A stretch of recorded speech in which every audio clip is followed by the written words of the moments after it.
जय Hind. Science with Priyanka class में आपका स्वागत है।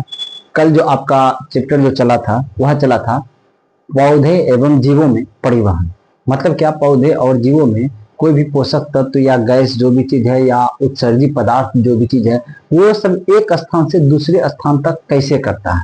वो सबका एक स्थान से दूसरे स्थान तक जाना ही परिवहन कहलाता है। और उसमें कौन कौन सा अंग भाग लेता है, किसके द्वारा वह परिवहन करता है, इस चीज के बारे में हम जाने थे कल। आज हम यही जानेंगे कि जो उत्सर्जी पदार्थ, जो शरीर में जो गंदगी बचता है, कोशिका खंड जो रिएक्शन के फलस्वरूप जो की गंदगी बचता है, उस गंदगी को हम लोग कैसे कैसे निकालते हैं, आज हम इस चीज को लेकर के डिस्कस करेंगे। ठीक है, मुख्य बात यह है, थोड़ा आज हम ये भी हम समझेंगे कि ठीक है कि आपका जो ब्लड जो होता है, ब्लड डोनेट के बारे में इस चैप्टर में तो थोड़ा सा बताया गया, ज्यादा नहीं उसमें चर्चा है। ठीक है, ब्लड डोनेट को लेकर के थोड़ा सा चर्चा है, लेकिन हम सोचेंगे कि आपको सोच रहे कि थोड़ा अच्छा से इसको हम बता दें आपको कि किस प्रकार से कि कौन किसको डोनेट कर सकता है। और इस प्रकार देखिए यहाँ पे बस नॉर्मल से इसका जिक्र हुआ है कि जो है कि रक्तदान के बारे में बताया गया है कि रक्त के अनुपलब्धता के कारण सैकड़ों लोग अपना जान गंवा देते हैं। स्वेच्छा से किया गया रक्तदान हानि रहित, वो दर्द रहित होता है। मतलब स्वेच्छा से जब आप अपनी इच्छा से दान आप कर रहे हैं तो कोई दिक्कत नहीं है, नुकसान नहीं होता है। कोई ज्यादा भी ऐसा नहीं कि कोई आपको कोई इफेक्ट पड़ेगा, कुछ इफेक्ट नहीं पड़ता है। हम खुद 2 यूनिट अभी तक में हम दे चुके हैं, ब्लड डोनेट कर चुके हैं, कोई भी उसका कुप्रभाव नहीं होता है, कुछ भी नहीं होता है। आप खुल के दान कर सकते हैं, कोई दिक्कत नहीं। बस अपना हेमोग्लोबिन आप चेक करवा लीजिए, हेमोग्लोबिन कितना है, हेमोग्लोबिन अधिक है, आराम से ब्लड डोनेट कर सकते हैं, कोई टेंशन नहीं होता उससे। ऐसा नहीं कि चक्कर आ गया ये वो, कुछ नहीं। बस आप जब ब्लड डोनेट किए हैं तो कुछ मीठा चीज खाइए, इसलिए खाइए क्योंकि ब्लड आपके बॉडी से घटा है तो उस ब्लड में ग्लूकोज का मात्रा कम है, तो मीठा चीज खाइएगा तो ग्लूकोज जितना ही ब्लड है उसमें ग्लूकोज भरपूर रहेगा, तो क्या हो जाएगा कि ऊर्जा आपको भरपूर मिलेगा शरीर में, तो आपको चक्कर कोर नहीं आएगा। बस ब्लड डोनेट करने से कोई नुकसान नहीं होता। हम लगभग 5 महीने गैप करके, 5 महीने के बीच करके हम 2 बार अभी तक ब्लड डोनेट हम कर चुके हैं। ठीक है, एक एक मिनट। चलिए, तो बोल रहा है कि इससे क्या हो सकता है कि बहुत लोगों का जान बच सकता है। ठीक है, इससे अब ब्लड आप कब किसी को चढ़ाया जाता है, स्वस्थ व्यक्ति को ब्लड चढ़ाया जाता है नहीं ना, तब ब्लड चढ़ाता है जब उसके जान पे खतरा होता है। तो आप अगर ब्लड डोनेट आप हॉस्पिटल में भी कर रहे हैं तो ब्लड क्या होता है, जमा रहता है। जैसे कि हमी से कि हमी को ब्लड डोनेट करना है, जैसे कि हमको किसी, जैसे नॉर्मली समझिएगा, हम मेरा नाम जैसे दीपक है, ठीक है, और कोई राजू नाम करके व्यक्ति को हमको ब्लड डोनेट करना है, तो होता है क्या चीज कि हम पहले कहाँ जाएंगे, हम पहुंचेंगे हॉस्पिटल। कहाँ पहुंचेंगे, हॉस्पिटल। हॉस्पिटल जो होता है, हॉस्पिटल में एक यहाँ कैलेंडर टाइप्स का लगा रहता है, जिसमें उसमें लिखा रहेगा कि ए ब्लड ग्रुप कितना गो पैकेट वहां पे कितना है। ठीक ना, कितना मतलब होता है ना कि हाँ ब्लड डोनेट किए हैं तो ठीक है, तो कितना यूनिट है, या 10 यूनिट है तो ए ग्रुप का 10 यूनिट लिखा रहेगा। अब बी ग्रुप का ब्लड उस अस्पताल में क्या यूनिट है, 5 यूनिट है तो 5 यूनिट रखा रहेगा। ठीक है, उपलब्धता दर्शाता है कि कितना यूनिट उस हॉस्पिटल में है, जो कि आपसे वह चोरी भी ना कर पाए, झूठ भी ना बोल पाए। हॉस्पिटल में होता है ना, झूठ बोल करके यहाँ पैसा ले लिया जाता है कि यहाँ की जगह नहीं है, ब्लड है दूसरी जगह से लाना होगा, इसके लिए इतना पैसा दीजिए। वैसा सब चीज के लिए यहाँ पे पारदर्शी रूप से होने के लिए सरकारी हॉस्पिटल में यहाँ एक तरह से लिखा रहता है। अब मेरा ब्लड ग्रुप बी पॉजिटिव है, ठीक है, इसका भी ब्लड ग्रुप बी पॉजिटिव है, ठीक है, हम तो इसको हम दे सकते हैं ब्लड। ठीक है, तो लेकिन ऐसा नहीं है कि हम डायरेक्ट हमारे नस से डायरेक्ट इसके नस में इंक्लूड कर देगा, नहीं हो सकता है। कारण क्या हो सकता है कि मेरा ब्लड बी पॉजिटिव भले है, ठीक है, और हो सकता है इसमें ग्लूकोज की मात्रा अधिक है, हमारे ब्लड के कारण हमें डायबिटीज की समस्या हमारे में है।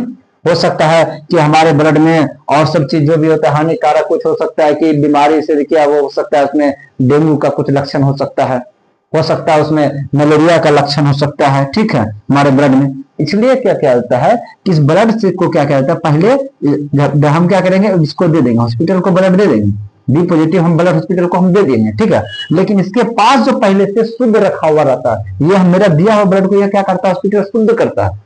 ठीक है, आपको तत्काल क्या करता है कि पहले से जो शुद्ध किया हुआ बी पॉजिटिव ब्लड है उसको क्या करता है, आपको दे देता है 1 यूनिट ब्लड कि जाइए आप उसको दे दीजिए। आप जो दिए जमा किए हैं उसको फिर से शुद्ध करके बी पॉजिटिव वाला ग्रुप में रख देता है यूनिट को। उस सिनेमा वाला बात खत्म कि यहाँ से निकाल रहा है वहां डाल रहा है, ऐसा नहीं होता है। हम खुद दे चुके होते हैं, दे चुके हैं 2 बार। चलिए, हम अब आज जो है हम लोग ये समझेंगे कि हम किसको किसको ब्लड दे सकते हैं, हम किसको किसको ब्लड दे सकते हैं। ब्लड का जो होता है, ब्लड डोनेट के बारे में हम समझेंगे। ठीक है, देखिए ब्लड का जो है डोनेशन जो होता है, रक्तदान आदान इसको कहते हैं। ठीक है, तो इसका जो खोज जो क्या था, रक्त समूह जो होता है, पहले उसके लिए मुख्य चीज होना चाहिए ब्लड ग्रुप, तभी आप किसी को ब्लड दे सकते हैं, इसको पहचानना जरूरी होता है। तो ब्लड ग्रुप जो होता है, रक्त समूह का खोज, रक्त समूह का खोज किसने किया था? कार्ल लैंडस्टीनर ने, कार्ल लैंडस्टीनर ने किया था। कौन किया था? कार्ल लैंडस्टीनर ने ब्लड ग्रुप का खोज किया था। कौन से ग्रुप का खोज किया था? A B O group, A B O group, यही खोज किया था। अब ए बी ओ ग्रुप क्या चीज है, हम इस चीज को अब समझते हैं, देखिएगा ध्यान से। देखिए यह जो होता है ए बी ओ जो होता है ना, एक एंटीजन है, एक क्या है? एक एंटीजन है, ठीक है, एंटीजन है, ठीक है। अब समझिएगा ध्यान से, ये एंटीजन पाया कहां जाता है? यह एंटीजन जो है पाया जाता है रक्त का जो कोशिका है ना, आरबीसी, डब्ल्यूबीसी, प्लेटलेट्स, उसमें से जो आरबीसी होता है ना, आरबीसी के सतह पर पाया जाता है, ठीक है। कैसे, कौन कौन एंटीजन कैसे पता करेंगे, कौन ए है, कौन बी है, कौन ओ है, इस चीज के लिए समझिएगा ध्यान से। जैसे हम लोग का क्या है, देखिए ये आरबीसी जो होता है, देखिए आरबीसी क्या आता है? जो उभयावतल होता है, ठीक ना, दोनों तरफ से अवतल हो जाता है, ठीक है। और इस तरफ से जोड़ दीजिए। बीच में चपटा क्यों होता है, हम बता चुके थे, इसलिए चपटा होता है क्योंकि इसमें केंद्रक नहीं होता है, यही कारण से चपटा होता है। और इसी के सतह पे जो होता है ना, इस प्रकार से अगर कोण निकला हुआ है, इस प्रकार से कोण निकला हुआ है, इसको हम लोग क्या कहते हैं? एंटीजन ए। इसको क्या कहेंगे? जैसे देखिए ये हो गया एंटीजन का ग्रुप हो गया, देखिए एंटीजन का ग्रुप हो गया, ठीक है। ये रक्त समूह हो गया, ठीक है। अब देखिए इस पे क्या है? एंटीजन ए है। अगर इस प्रकार से कोण निकला है, इसको हम क्या कहेंगे? एंटीजन ए कहेंगे। तो जिसका एंटीजन जो होता है वही रक्त समूह कहलाता है। तो रक्त समूह क्या हो जाएगा? ए हो जाएगा, यानी ब्लड ग्रुप ए हो जाएगा, ठीक है। अगर यही आरबीसी है आपका, ठीक है, आरबीसी पे अगर इस प्रकार से है, कर्व टाइप्स का, ठीक है, तो इसमें क्या हो जाता है? इसको कौन सा एंटीजन कहते हैं? ये बी हो जाएगा। क्या हो जाएगा? बी हो जाएगा। जैसे देखिए याद करने का ठीक है, ये कोण निकला है ना, तो ए का कोण नहीं निकलता है, इसे में ए का कोण निकलता है, इसलिए क्या जाता है? एंटीजन ए हो गया, बस याद करने के लिए। ये बी हो गया। जब एंटीजन बी है तो रक्त समूह भी क्या हो जाएगा? बी हो जाएगा। अगर यदि देखिए किसी किसी का क्या होता है, जो आरबीसी होता है, आरबीसी की सतह पे क्या होता है? ये भी कोना वाला भी दिख जाता है और ये गोल सर्किल वाला भी दिख जाता है, तो दोनों दिख जा रहा है। इसका मतलब क्या है? ए भी है और बी भी एंटीजन, दोनों एंटीजन है, यानी ए एंटीजन भी है और बी एंटीजन भी है। तो अगर यदि ए बी है, क्या है? ए और बी दोनों है, तो उसको हम ब्लड ग्रुप क्या कहते हैं? ए बी कहते हैं। इसको क्या कहते हैं? ए बी कहते हैं। हाँ, अब किसी का आरबीसी है जिसपे क्या है कि कोई एंटीजन नहीं दिख रहा है, कोई एंटीजन ही नहीं दिख रहा, ना ई दिख रहा, ना ई दिख रहा, कोई नहीं दिख रहा है, तब उसमें क्या होता है? एंटीजन कुछ नहीं होता है ना, एंटीजन कुछ भी नहीं है, ठीक है। तो हम लोग क्या कह सकते हैं? यानी जीरो है। तो जीरो हम लोग इसलिए नहीं लिखते ताकि इसमें रक्त समूह का सब नाम एबीसीडी में रखे हैं, तो जीरो हम नहीं बोल सकते हैं, ठीक है। इसलिए जीरो की तरफ कौन दिखता है एबीसीडी में? ओ दिखता है ना, जीरो में जिसमें दिखता है ओ है, जीरो लिखिए ऐसे, या इसको ओ बोलिए, इसको जीरो भी ओ भी दोनों कह सकते हैं, ठीक ना। इसलिए हम लोग क्या किए? हम इसको जीरो ना कह करके क्या कौन सा ग्रुप कह दिए? ब्लड ग्रुप ओ कह दिए, ठीक है। अब समझिएगा एक और चीज याद रखिएगा, ये आरबीसी में होता है और हम लोग का जो ब्लड जो होता है,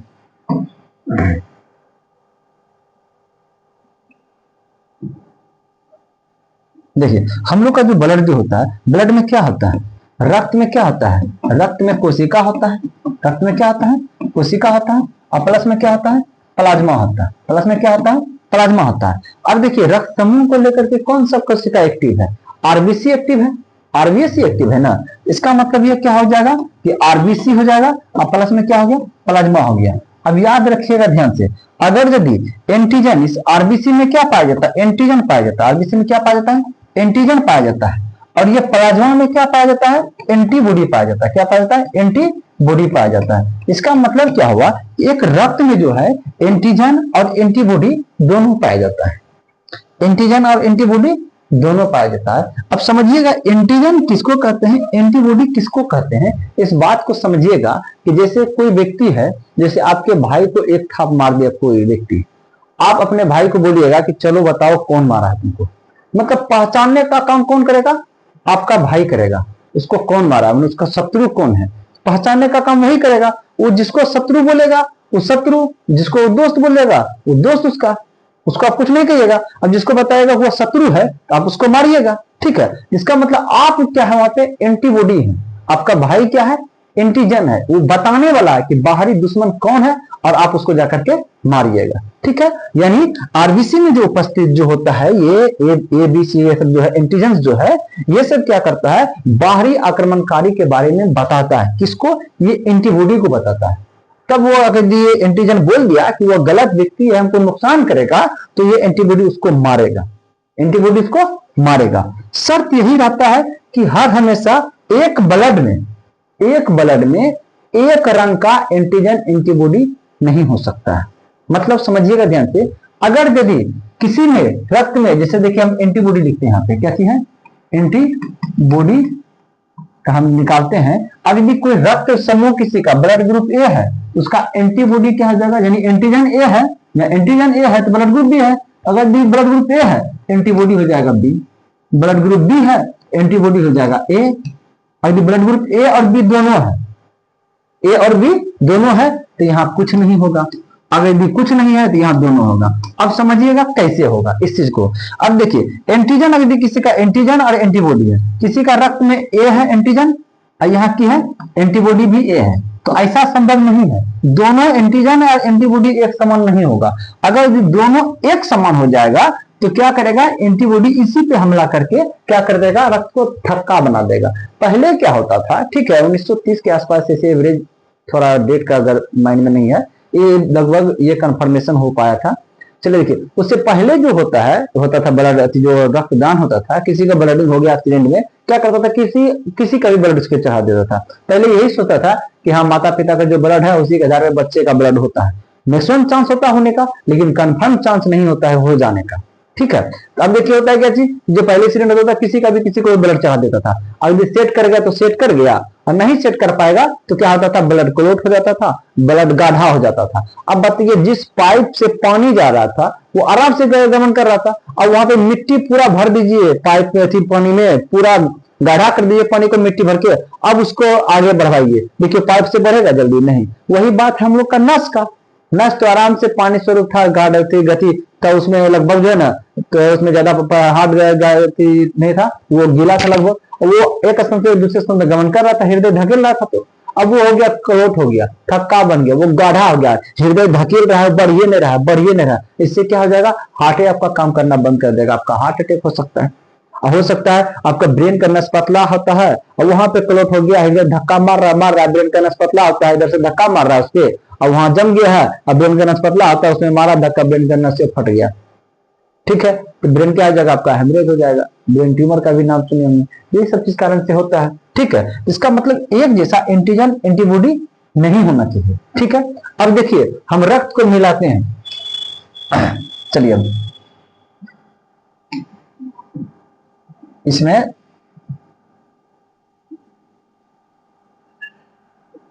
चलिए देखते, देखिए अब इसका अगर भी हम इसके रक्त के बारे में हम सोचते हैं, इसका रक्त कैसा होगा, इसमें रक्त कैसा होगा, क्या है, एंटीजन ए है और एंटीबॉडी बी है, तो रक्त क्या हो जाएगा, ए प्लस बी।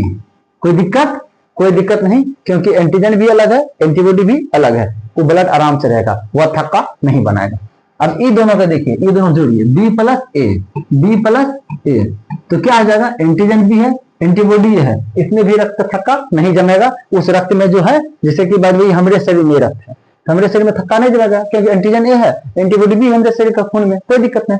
और ये भी हमारे ब्लड में हो जाता है तो कोई दिक्कत नहीं, क्योंकि एंटीजन भी है और एंटीबॉडी है, उसमें भी हमको दिक्कत नहीं। लेकिन जैसे होता है कि जैसे ई दोनों आएगा, अब अगर जैसे ई दोनों आ रहा है, ए भी देखिए ए बी प्लस 0, यानी एंटीजन ए बी है लेकिन एंटीबॉडी है ही नहीं, तो थक्का कौन बनाएगा, एंटीबॉडी ही थक्का बनाता है। एंटीजन ए बी है और एंटीबॉडी है ही नहीं, तो थक्का कौन बनाएगा, कोई नहीं। ठीक है, अब इसमें आते हैं, इसमें क्या एंटीजन ही नहीं है और एंटीबॉडी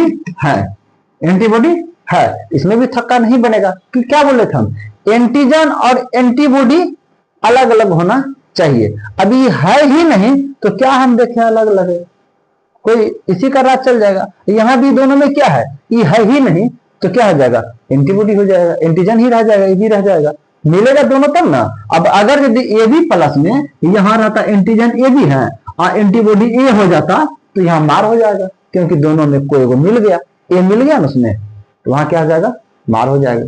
ठीक है, वहां पे क्या थक्का बन जाएगा। ठीक है, अब जैसे यहां भी आते हैं, एंटीजन रहता है ए और एंटीबॉडी आ जाता है या एंटीजन रहता है बी, एंटीबॉडी आ जाता है ए बी, यहाँ पे दोनों मिल लग गया तो वहां मारपीट हो जाएगा, थक्का जम जाएगा, तो वह ब्लड सही नहीं है, वह ब्लड क्लॉट हो जाएगा। ठीक है, चलिए अब हम इसी आधार पर हम समझते हैं। चलिए अब हम आपको एक बात बताएंगे जो कि आप लोग के मन में कंफ्यूजन होता होगा कि हम किसको ब्लड देंगे, किसको ब्लड नहीं देंगे, किसको ब्लड देंगे, किसको ब्लड नहीं देंगे। इस चीज को हम समझा देंगे, एक ट्रिक के थ्रू समझाएंगे। इतना सा अगर समझ गए कोई बड़ी बात अब नहीं है। हम आपको क्या बोले हैं, एक जैसा एंटीजन एंटीबॉडी एक रक्त में नहीं रहेगा। चलिए हम अब देखते हैं कि जैसे देखिए राम है, आज राम है और जो है ना श्याम को ब्लड डोनेट कर रहा है, राम श्याम को ब्लड दे रहा है, तो राम का ब्लड ग्रुप क्या है, ए है। राम का ब्लड ग्रुप क्या है, ए है। श्याम का ब्लड ग्रुप क्या है, बी है। हम आपको बोले थे ब्लड ग्रुप किस पर निर्भर करता है, एंटीजन पे। जैसा एंटीजन वैसा ब्लड ग्रुप। अगर यदि ब्लड ग्रुप ए है, इसका मतलब क्या है, एंटीजन क्या है, एंटीजन ए हो गया। और बताए थे आपको एंटीजन का हमेशा उल्टा होता है, कौन, एंटीबॉडी। तो इसके ब्लड में क्या हो जाएगा, एंटीबॉडी क्या हो जाएगा, देखिए एंटीबॉडी क्या आ जाएगा, इसके उल्टा यानी क्या आ जाएगा, बी हो जाएगा। ठीक, अब श्याम का ब्लड ग्रुप बी है, इसका मतलब इसका एंटीजन की है, एंटीजन क्या आ जाएगा, बी है। तो इसके ब्लड में क्या हो जाएगा, इसका उल्टा एंटीबॉडी होगा, यानी क्या हो जाएगा, ए हो जाएगा। ठीक है, अब एक बात बताइए, हमको देना है किसी को ब्लड, ठीक है, हमको किसी और को ब्लड देना है, मेरा ब्लड उसके शरीर में जाएगा ना, अब घाटा होगा कि नुकसान होगा वो नहीं समझेगा, है हमने तो उसका नहीं आ रहा, हम तो ब्लड निकाल करके दे दिए, मिल जा रहा है तो अच्छा है, और नहीं मिलेगा तो वही मरेगा, उसी को ना दिक्कत होगा। इसलिए क्या होता है, जिसको ब्लड दिया जाता है उसके ब्लड में हम देखते हैं कि एंटीजन एंटीबॉडी मिल रहा है कि नहीं मिल रहा है, क्या होगा। अब देखिए हम क्या किए, हाँ हर हमेशा किसी में कोई जाता है तो एंटीजन जाता है, एंटीबॉडी किसी दूसरे के बॉडी में नहीं घुसता है। ठीक है, किसी में अगर जाता है तो एंटीजन दूसरे के बॉडी में जाता है, एंटीबॉडी किसी के बॉडी में नहीं घुसेगा, एंटीबॉडी। ठीक है, देखिए अब जैसे कि राज, जैसे राम, राज लिखे थे, जैसे राम है उसको ब्लड को श्याम को देना है। ठीक है, तो राम का क्या होगा, एंटीजन जाएगा किसमें, इसमें, ए वाला एंटीजन जाएगा किसमें, इसमें, ए में। अब देखिए पहले इसके ब्लड में क्या था, बी और ए था, अलग अलग चीज था, कोई दिक्कत नहीं। अब जैसे ये ब्लड इसको दिया, इसका एंटीजन जैसे जाएगा इसमें जुड़ेगा, तो देखिए ये दोनों मिल गया है, इसका मतलब यहां ब्लड डोनेट नहीं होगा। क्यों, ये क्या करेगा, इस पे हमला कर देगा, इस पे हमला कर देगा तो रक्त का थक्का बना देगा। ठीक है, इसका मतलब अब क्या हो गया, ए जो है बी को ब्लड नहीं दे सकता, जिसका ब्लड ग्रुप ए है वह ब्लड ग्रुप बी वाले को रक्त नहीं दे सकता है। अब आइए चलिए फिर एक और चीज चेक करते हैं। अब हम क्या करते हैं, श्याम को दिलवाते हैं राम को ब्लड। ठीक है, तो श्याम जब राम को ब्लड देगा तो श्याम का क्या चीज इधर आएगा, इधर आएगा बी आएगा, एंटीजन नहीं है ना, एंटीजन ही ना दूसरे में घुसता है, इसको रक्त देगा, इसका एंटीजन आएगा इसमें, प्लस बी हो गया। देखिए तो इसका एंटीबॉडी मिल जा रहा है। फिर अब इसमें आ गया, इसका देखेंगे तो देखिए इसका एंटीबॉडी क्या हो जा रहा है, सेम हो जा रहा है। अब यहां भी क्या हो जाएगा, थक्का जम जाएगा। इसका मतलब बी भी ए को ब्लड नहीं दे पाएगा, बी भी ए को ब्लड नहीं दे पाएगा। अब मिलाइए, अब देखिए यही आधार पर भी हम चलते हैं। देखिए और दूसरा सबको लीजिए, चलिए अब देखिए अकबर को बीरबल से करवाते हैं। ठीक है, ब्लड डोनेट। अब देखिए अब बीरबल का हो गया, जैसे कि हो गया बी हो गया, ठीक है, और बीरबल का हो गया ए बी है, क्या है, ए बी है। तो जब ब्लड ग्रुप बी है तो इसका एंटीजन क्या हो जाएगा, देखिए ब्लड ग्रुप इसका क्या है, यहां लिखते हैं ब्लड ग्रुप बी है और इसका ए बी है। ठीक है, अब देखिए इसका ब्लड ग्रुप बी है तो एंटीजन इसका क्या हो जाएगा, बी ही होगा, और एंटीबॉडी इसका क्या हो जाएगा, उल्टा हो जाएगा, यानी ए हो जाएगा। बीरबल का ब्लड ग्रुप ए बी है, अगर बी, इसका मतलब क्या है, क्यों है ए बी, क्योंकि इसका एंटीजन क्या है, ए बी है। एंटीबॉडी क्या हो जाएगा, इसका उल्टा हो जाएगा, इसका उल्टा हो जाएगा। उल्टा मतलब क्या चीज, इसमें होगा ही नहीं। क्यों, अगर इसका उल्टा आगे भी कुछ लिखिएगा यहाँ पे, जैसे ए बी में से ए लिख दिए, ए लिख दिए, तो यही तो एक दूसरे को मिल जा रहा है, यही तो क्लोट हो जाएगा। ठीक है, ये हटाइए, हम बी लिख देते हैं। जब बी भी लिखते हैं तो फिर ये दोनों मिल जा रहा है, तो यही कलोट हो जाएगा, मिलना नहीं चाहिए। हाँ, अगर यदि हम यहाँ पे इसका एंटीबॉडी हम लिख देते हैं, ए बी लिख देते हैं, उस समय तो सोलिटे मिल जा रहा है, सोलिट कलोट हो जाएगा। इसलिए हम कुछ नहीं लिखेंगे, लिखेंगे जीरो एकदम, या तो कटम पुट्टी कर दीजिए इसको या जीरो लिख दीजिए, ठीक है। इसमें एंटीबॉडी है ही नहीं, ठीक है। चलिए अब ब्लड दिलवाइए, किसको किसको दिलवाना है। अब अकबर बोला कि हम बीरबल को ब्लड देंगे, तो अकबर का क्या होगा, एंटीजन जाएगा बीरबल में, प्लस जाकर के जाएगा बी, प्लस जाकर के जाएगा बी। अब बताइए इसके पास कुछ है ये नहीं है, यहाँ कुछ ए बी कुछ रहता था, मैं देखते कि मिल रहा है कि नहीं मिल रहा है, इसके पास कुछ है ये नहीं है, तो क्या हो जाएगा, उधर कुछ जुड़े कोई फायदा है, कोई फर्क पड़ेगा नहीं।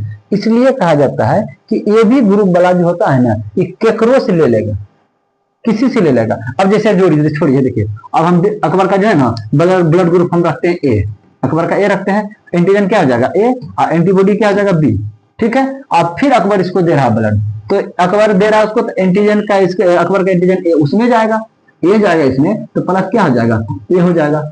फिर इसके पास है ही नहीं एंटीबॉडी कुछ, उसको क्या कर पाएगा, ब्लड क्लॉट कर ही नहीं पाएगा, जीरो है, तो उसमें भी ब्लड रह जाएगा, कोई दिक्कत नहीं, ब्लड अच्छा काम करेगा, ठीक है। अब बताइए अकबर का ब्लड ग्रुप ए भी कर दिया, तब फिर भी बीरबल के पास जा ही रहा है। चलिए अब अकबर का ब्लड ग्रुप हम क्या करते हैं, ए बी कर देते हैं, क्या कर देते हैं, ए बी कर देते हैं। Blood group A B, antigen क्या होगा ए बी, एंटीबॉडी इसके पास भी क्या होगा, नहीं होगा। क्यों, इसके रक्त में भी जब हम ए लिखते हैं यहाँ, तो ए मिला थक्का बन गया, बी लिखेंगे तो बी भी मिला थक्का बन गया, ठीक है। ए बी भी नहीं लिख सकते हैं क्योंकि दोनों मिल ही रहा है, थक्का ही बन जाएगा। इसलिए इसका भी क्या होगा, इसके पास भी क्या होगा, एंटीबॉडी इसके पास भी नहीं होगा, जीरो। अब अकबर क्या कर रहा है, बीरबल को दे रहा है ब्लड, बीरबल को ब्लड दे रहा है, तो इसका क्या होगा, एंटीजन आएगा, इसका एंटीजन ए भी है ना, ए भी आएगा इसमें। अब ए भी आ जाए भाई तो क्या होगा, एंटीबॉडी है ही नहीं इसके पास, कुछ कर पाएगा ये, कुछ नहीं करेगा, कोई दिक्कत नहीं। इसका मतलब बीरबल का जो ए बी ब्लड ग्रुप है ये सबसे ब्लड ले सकता है, ए से भी ले लिया, बी से भी ले लिया, कोई दिक्कत नहीं, ए बी से भी ले लिया, कोई दिक्कत नहीं। अब एक और ग्रुप से इसको देते हैं, किससे देंगे, ओ ग्रुप से, किससे देंगे हम, ओ ग्रुप से, हम ओ ग्रुप से देते हैं। ओ ग्रुप मतलब क्या होता है, जिससे एंटीजन नहीं है, एंटीजन था ही नहीं, एंटीजन था ही नहीं तो क्या हो जाएगा इसमें, इसमें तो एंटीजन जीरो हो गया, ओ हो गया, एंटीजन है ही नहीं तो जीरो हो गया इस तरह से। और इसका एंटीबॉडी क्या हो जाएगा, एंटीबॉडी हम इसमें ए भी दे सकते हैं, बी भी दे सकते हैं, क्या इसके पास कुछ है ही नहीं, तो यहाँ ए भी लिखेंगे तो इसको कोई फर्क नहीं पड़ेगा, बी भी लिखेंगे तो कोई फर्क नहीं पड़ेगा, इसलिए क्या देते हैं, दोनों देते हैं, ए और बी दोनों देते हैं, ठीक है। चलिए अब अकबर दे रहा है फिर बीरबल को ब्लड, ठीक है, इसका जीरो जाएगा, यहाँ आकर के क्या मिलेगा, एंटीजन, इसके पास कुछ एंटीजन नहीं है, इसका जो ब्लड इसमें जाएगा ना बिना एंटीजन वाला जाएगा, ठीक है, कोई फर्क ही नहीं पड़ेगा, इसको कोई फर्क पड़ रहा है, ये तो कुछ है नहीं किया, इसको भी कौन फर्क पड़ेगा है? इसका मतलब इसीलिए कहा जाता है कि बीरबल जो है ए बी वाला जो है, ए बी रक्त समूह किसी से भी रक्त ले सकता है, ए बी समूह का किसी से भी रक्त ले सकता है, इसलिए कहा जाता है सर्वग्राही, सर्वग्राही रक्त समूह, सर्वग्राही रक्त समूह कहा जाता है किसको, ए बी को, ठीक है। ब्लड कैसे डोनेट करना है इसी ट्रिक से आप कर लीजिएगा, ठीक है। अब ए को जो कहते हैं हम लोग, ओ को कहते हैं सर्वदाता, चलिए उसका भी हम देखते हैं कि सर्वदाता, ये देखिए की किया, ये जो ए बी वाला था उसको भी दे दिया ना, जो ओ आया है ओ ए बी वाला को भी दे दिया है। अब हम चेंज करते हैं बीरबल का ब्लड ग्रुप, देखिए ना अकबर बीरबल से कहानी खत्म कर देंगे। हम अकबर का बीरबल का ब्लड ग्रुप ए रखते हैं, तो एंटीजन भी क्या होगा, ए होगा, एंटीबॉडी क्या हो जाएगा, बी हो जाएगा, ठीक है। अब देखिए हम अकबर से फिर दिलवाते हैं बीरबल को ब्लड, इसका है जीरो, ठीक है, ये उसमें जाएगा जीरो, इसको कोई फर्क पड़ेगा, ये पहचानिए नहीं पाएगा, जीरो मतलब कुछ नहीं गया, एंटीजन कोई एंटीजन नहीं गया, तो एंटीजन कोई जाएगा, ए जाएगा, ए जाता तो कोई दिक्कत नहीं थी, बी जाता तब ने बी भी पहचानता, यहाँ जीरो जा रहा है, ये किसी में जा रहा है, किसी को फर्क ही नहीं पड़ रहा, बिना एंटीजन वाला है तो एंटीजन ही दान होता है, यहाँ पे इसके पास एंटीजन ही नहीं है, खाली ब्लड जा रहा है, तो इसको कोई फर्क पड़ेगा नहीं पड़ेगा, इसके बी इसको पहचान पा रहा है, जीरो को आया है तो नहीं ना, तो कोई दिक्कत नहीं, ए को भी दे सकता है। ओ ग्रुप वाला क्या किया, ए बी को दे दिया, देखिए ओ ग्रुप वाला ए बी को दे दिया, अब ब्लड ग्रुप ए को दे दिया, हम ब्लड ग्रुप बी को दिलवाते हैं, देखिए अब बी वाले का ब्लड ग्रुप हम बी लिखते हैं। जब बी है तो एंटीजन क्या हो जाएगा, बी होगा, और एंटीबॉडीज का उल्टा ए हो गया। और फिर क्या क्या कर दिया बीरबल को भी, तो ये ओ है, ये ओ मतलब जीरो है, तो जीरो गया।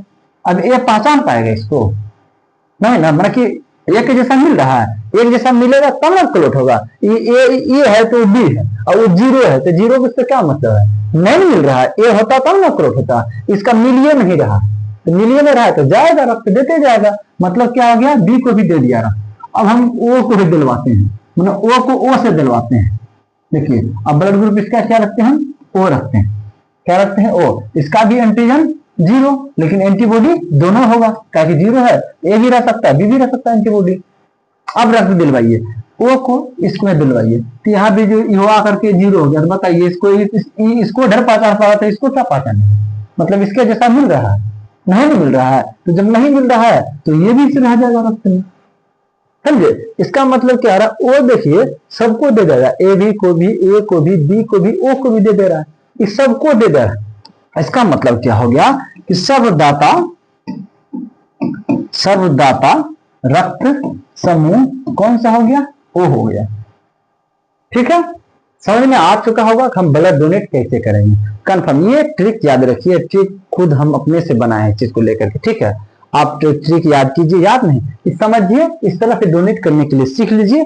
अब कितनों आपसे पूछ लेगा ना, कौन ब्लड ग्रुप किसको देना है, कौन ब्लड ग्रुप किसको नहीं देना, एक ही बार में यही चीज से आप निकाल लीजिएगा, एंटीजन एंटीबॉडी याद रख करके। बस एक ही चीज याद रखना है कि एक ब्लड में मिलता जुलता नहीं होना चाहिए, ये ए है तो यहाँ ए नहीं लिखा रहना चाहिए, यहाँ बी है तो यहाँ बी नहीं लिखा रहना चाहिए, कोई नहीं मिलना चाहिए, नहीं मिलेगा तो होते रहेगा दान, कोई दिक्कत नहीं।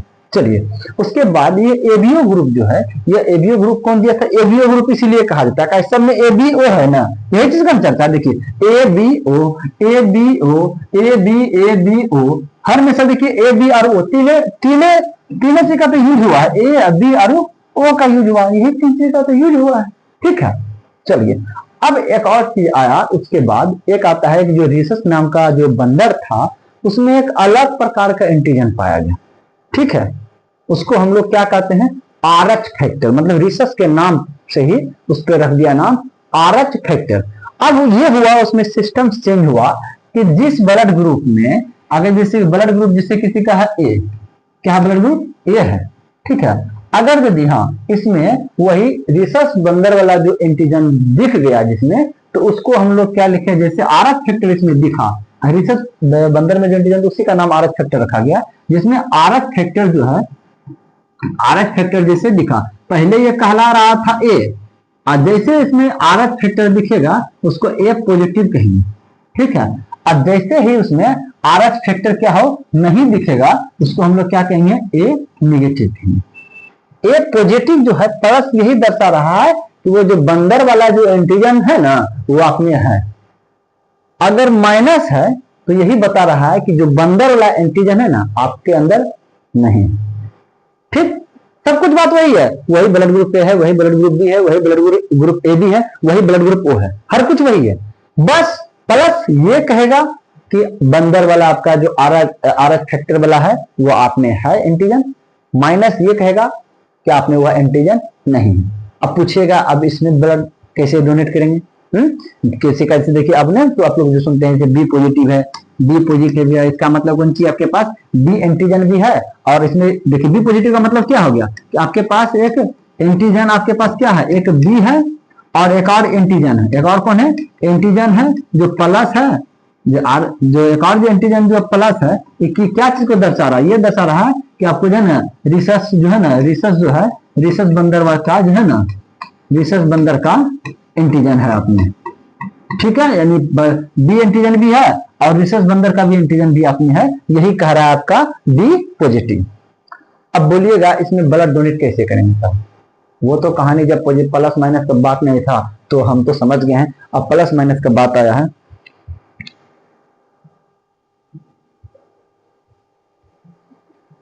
तो चलिए प्लस माइनस का बात आया तो इसमें हम कैसे करेंगे, हर हमेशा इस बात को याद रखिएगा, सब कुछ वैसे होगा, इसमें जिससे डोनेट हो रहा था ना सब कुछ वैसे होगा, कोई चेंजिंग नहीं, सब कुछ सेम होगा। बस यही याद रखिए जो प्लस वाला है वह अमीर है, माइनस वाला जो है वह गरीब है, जो प्लस वाला है, प्लस को आप अमीर मानिए और माइनस को आप क्या मानिए, गरीब मानिए। ठीक है, चलिए देखिएगा,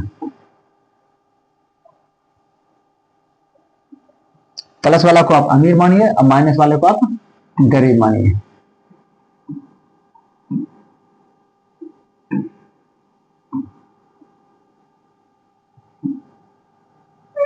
देखिए ध्यान से हम समझा रहे हैं इसलिए थोड़ा समय लग रहा है, लेकिन एक बार पढ़िए, बार बार एक ही चीज को मत पढ़िए। ठीक है, यदि समझ जाते हैं तो एक ही बार पढ़ा हुआ चीज आपको काम आते रहेगा। ठीक है, यदि बार बार पढ़ना है तब रटिए बैठ करके। चलिए प्लस माइनस का हम अभी करते हैं। जैसे देखिए क्या होता है कि जितना भी डोनेशन जो जैसे चल रहा था पहले वैसे ही चलेगा, बस एक ही बात याद रखिएगा, सेम वही प्रोसेस रहेगा, उसमें कोई चेंजिंग नहीं, कुछ चेंजिंग नहीं। बस यही याद रखिएगा कि जो प्लस वाला है ना, है उसको आप अमीर मानिए। ठीक है, और जो माइनस जिसका दिखा रहा है उसको आप क्या मानिए, गरीब मानिए। इसका मतलब जिसमें बी प्लस है उसको आप क्या मानिए, अमीर मानिए, जिसमें बी माइनस है उसको आप गरीब मानिए। ठीक है, और इसके एक व्यवहार पे जाइए। जो अमीर आदमी होता है ना, ठीक है, वो क्या करता है, गरीब आदमी से भी पैसा ले लेगा और अमीर आदमी से भी पैसा लेगा। ठीक है, ये क्या करता है, लेने वक्त यह क्या करता है, अमीर आदमी लेता है दोनों से, लेता है किससे, दोनों से, दोनों से लेगा। ठीक है, दोनों से लेगा। ठीक, और जब देने की बात आएगा ये सिर्फ किसको देगा, अमीर को देगा, गरीब को नहीं देगा। इसका मतलब जिसका ब्लड ग्रुप पॉजिटिव आता है वो देने की बात आएगा सिर्फ प्लस वाला को देगा, लेने की बात आएगा तो प्लस माइनस दोनों वाला से ले लेगा। ठीक है, आइए हम देखते हैं। देखिए किसी का ए प्लस ब्लड ग्रुप है, ये दे रहा है, देखिए किसको दे रहा है, ए प्लस वाला को दे रहा है, ए भी प्लस वाला को दे रहा है, सिर्फ प्लस वाला को दे रहा है। जिसके पास ए माइनस ब्लड ग्रुप है, यानी ये प्लस वाला अमीर आदमी था, खाली प्लस प्लस वाला दिया ना, अमीर आदमी को दिया। ए माइनस है यानी गरीब आदमी है, तो देखिए ए प्लस वाला भी दे रहा है, ए भी प्लस वाला भी दे रहा है, ए माइनस वाला भी दे रहा है, ए भी माइनस वाला भी दे रहा है। गरीब आदमी देगा जब तो अमीर गरीब दोनों को देगा। वो दिल का बहुत ज्यादा अच्छी रहता है। ठीक है, वो दिल से सब कुछ जितना उसको पूर्ति होता है वो दे देता है किसी को। कोई अमीर आदमी यदि गरीब के घर आ जाएगा बड़ा अच्छा से, जितना उसको सपरेगा अच्छा भाव से खिलाएगा। कोई गरीब आदमी अमीर आदमी के पास जाएगा वो तो जैसे लगेगा नौकर समझ लेगा उसको, ऐसा होता है। चलिए देखिए बी पॉजिटिव वाला है, जब देने की बात आता है तो देखिए सिर्फ B positive A B positive को दे रहा है। वही बी नेगेटिव यानी बी पॉजिटिव जो अमीर आदमी था वो अमीर वाले आदमी को खाली दिया। यही नेगेटिव है, इसका मतलब ये गरीब आदमी है, ये क्या कर रहा है, गरीब को दे रहा है, अमीर को भी दे रहा है, गरीब को दे रहा है, अमीर को भी दे रहा है, सबको दे रहा है। ठीक है, अब इसको लेकर के आप पता करते, सबका देखिए वही हाल है। वो नेगेटिव है तो क्या हो रहा है, नेगेटिव में सबको दे रहा है, देखिए plus minus plus minus plus minus सबको दे रहा है। वही ओ पॉजिटिव है तो सिर्फ किसको दे रहा है, प्लस को खाली दे रहा है। ओ पॉजिटिव देखिए ओ को हम लोग क्या कहते हैं, सर्वदाता, वो सबको दे रहा था कि नहीं, वो ब्लड सबको दे रहा था कि नहीं, लेकिन वही ओ वाला में जो पॉजिटिव जो होगा, पॉजिटिव सिर्फ पॉजिटिव वाला को देगा, खाली निगेटिव वाला को नहीं देगा। लेकिन जो वो निगेटिव है वो पॉजिटिव वाला को भी देगा, निगेटिव वाला को भी दे देगा, इसका मतलब सबको दे देगा। इसलिए संपूर्ण रूप से अगर सर्वदाता किसको हम कहते हैं तो हम वो निगेटिव को कहते हैं संपूर्ण रूप से सर्वदाता। क्यों, यह सबको देता है, हर ग्रुप वाले में से प्लस माइनस दोनों को देता है, हर ग्रुप वाले में से प्लस माइनस दोनों को देता है। देखिए उसके बाद अब देखिए उसके बाद A B plus, A B क्या है, पॉजिटिव है, ये देने की जब बात आएगा सिर्फ पॉजिटिव को देगा। जब ये लेने की बात आएगा तो क्या होगा, ये पॉजिटिव निगेटिव दोनों से लेगा। ठीक है, देने की बात होगा, सॉरी देखिए ये पॉजिटिव है, प्लस है, प्लस वाला दिया, ये माइनस है ना, देखिए माइनस वाला क्या कर रहा है, प्लस माइनस दोनों को दे रहा है। इसी में अगर यदि जैसे बोलते हैं कि ए बी को सर्वग्राही कहता है, ग्रहण करने वाला, लेने वाला खाली गुण किसमें होता है, अमीर में होता है। लेने वाला गुण खाली क्या होता है, अमीर में होता है। इसका मतलब ए पॉजिटिव होगा सर्वग्राही या ए निगेटिव होगा, यानी सिर्फ ए पॉजिटिव ही होगा। क्यों कि वो अमीर आदमी है पॉजिटिव, वो प्लस वाला सिर्फ में ले लेगा और माइनस वाला सिर्फ भी ले लेगा। लेकिन गरीब आदमी को जब लेने की बारी आएगा तो उसको सिर्फ माइनस वाला ही देगा, माइनस वाला को सिर्फ माइनस वाला ही देगा। इसलिए सर्वग्राही अगर भी कहेंगे तो सर्वग्राही में कहलाता है ए बी पॉजिटिव, सर्वग्राही में क्या कहेंगे हम लोग, ए बी पॉजिटिव, सबसे लेगा, प्लस वाला है ना, धनी आदमी है ना, ये ए बी में तो गुण होता है सबसे लेने का, ठीक है, लेकिन ये पॉजिटिव जो होता है वो प्लस माइनस दोनों से ले लेगा, ठीक है। चलिए एक ब्लड डोनेट इसका भी करवा देते हैं, उसके बाद जो डोनेशन का जो है सिस्टम, इसका कहानी खत्म हो जाएगा। चलिए जैसे क्या है कि बी पॉजिटिव है, ठीक है, जैसे कि राम है, उसका ब्लड ग्रुप बी पॉजिटिव है, कोई श्याम है, उसका ब्लड ग्रुप ए पॉजिटिव है, ठीक है। चलिए इसमें समझिए ध्यान से, बी पॉजिटिव है तो बी है तो बी एंटीजन हो गया, ठीक है, एंटीबॉडी हो गया, ये हो गया, एंटीबॉडी बी हो गया, ठीक है। अब बी उसको जाएगा तो बी पहले देखिए, पहले एबीओ सिस्टम के अनुसार से सोचेंगे, बी उसमें गया तो प्लस क्या आ जाएगा, बी होगा, ये रहने देगा नहीं, रस का थक्का बन जाएगा, ब्लड डोनेट नहीं होगा, कहानी खत्म, प्लस माइनस का यहाँ कोई सीन नहीं, ठीक है। चलिए अब देखिए कहां से होगा, पहले यही सोचना हमको, पहले ये सिस्टम से चलना है। अब जैसे देखिए कि अब इसका भी है बी पॉजिटिव है, इसका क्या है बी पॉजिटिव है, तब देखिए क्या हो जाएगा, बी ए हो जाएगा, इसका भी बी, इसका ए, तब बी अभी भी उधर जाता है तो क्या आ जाएगा, ये अलग अलग है, क्या है एक जैसा नहीं ना, अलग अलग है, ब्लड डोनेट हो सकता है, कोई दिक्कत नहीं। अब जाकर के हम चेक करेंगे कि प्लस ये जो एंटीजन को लेकर के है, अब चेक करेंगे कि जब ये इसको दे रहा है, ये इसको दे रहा है, कौन किसको दे रहा है, इस ये रूल तो लागू हो गया कि हाँ इससे दे सकते हैं, डोनेट कर सकते हैं। अब हम प्लस वाला रूल को देखते हैं, ये क्या है, प्लस अमीर आदमी है, और ये भी बी, ये भी क्या है, ये भी क्या है प्लस है, सॉरी बी जो है बी प्लस है, ये भी बी प्लस है, दोनों के दोनों अमीर आदमी है, एक अमीर आदमी दूसरे अमीर आदमी को दे सकता है, ट्रिक के आधार पर बोलते हैं। वहीं अगर यदि यहाँ ये निगेटिव रहता, ये क्या रहता, निगेटिव रहता, इस आधार के अनुसार से तो डोनेट हो ही जाता, क्या कि बी का बी ए हो जाता, बी का बी ए हो जाता और बी उसमें चला जाता, इस आधार पे तो डोनेट इसमें भी हो जाता। लेकिन जब प्लस वाला में देखने के लिए जाते, ये क्या है आपका प्लस, यानी अमीर आदमी है, ये माइनस है, ये गरीब आदमी है, अमीर आदमी कभी गरीब आदमी को नहीं देगा, अमीर आदमी कभी गरीब आदमी को नहीं देगा, तो ये ब्लड डोनेट यहां से रुक जाता, ये तो पास था वहां से रुक जाता। हाँ वहीं अगर यदि ये ब्लड डोनेट का, वहीं अगर यदि हम ब्लड डोनेट को इधर से इधर करें, यानी श्याम से राम को दिलवाए, ठीक है, श्याम से राम को दिलवाते हैं, देखिए बी निगेटिव है, बी है, एंटीजन बी, एंटीबॉडी क्या आ जाएगा ए। अब ये इसमें आएगा तो एंटीजन यही इसमें आएगा ना, प्लस बी यहाँ आ गया है, तो इसको कोई दिक्कत है नहीं, दिक्कत है, अलग अलग है, कोई टेंशन नहीं। तो यहाँ इस अनुसार से तो ये इसको दे दिया, इस अनुसार से ये ब्लड एबीओ के अनुसार से ब्लड चला गया। अब देखिए आर एस फैक्टर पे जाते हैं, ये क्या है माइनस है, यानी गरीब आदमी है, गरीब आदमी ये प्लस दे सकता है, अमीर आदमी को दे सकता है, गरीब आदमी किसी को भी दे सकता है, दो तरह से सोचना पड़ता है। बस एक ये हो गया एबीओ हो गया और ये हो गया आर एस फैक्टर हुआ, दोनों का हम ट्रिक हम समझा चुके हैं, तरीका समझा चुके हैं, समझ गए होंगे। तो अब किसी का मिलाइए, आप खुद में ट्राई करते रहिए 5-6 का, देखिए अगर जो जिसका ग्रुप नहीं डोनेट हो पाता है कमेंट कीजिए, उसको हम फिर से हम समझा देंगे कर, ठीक है।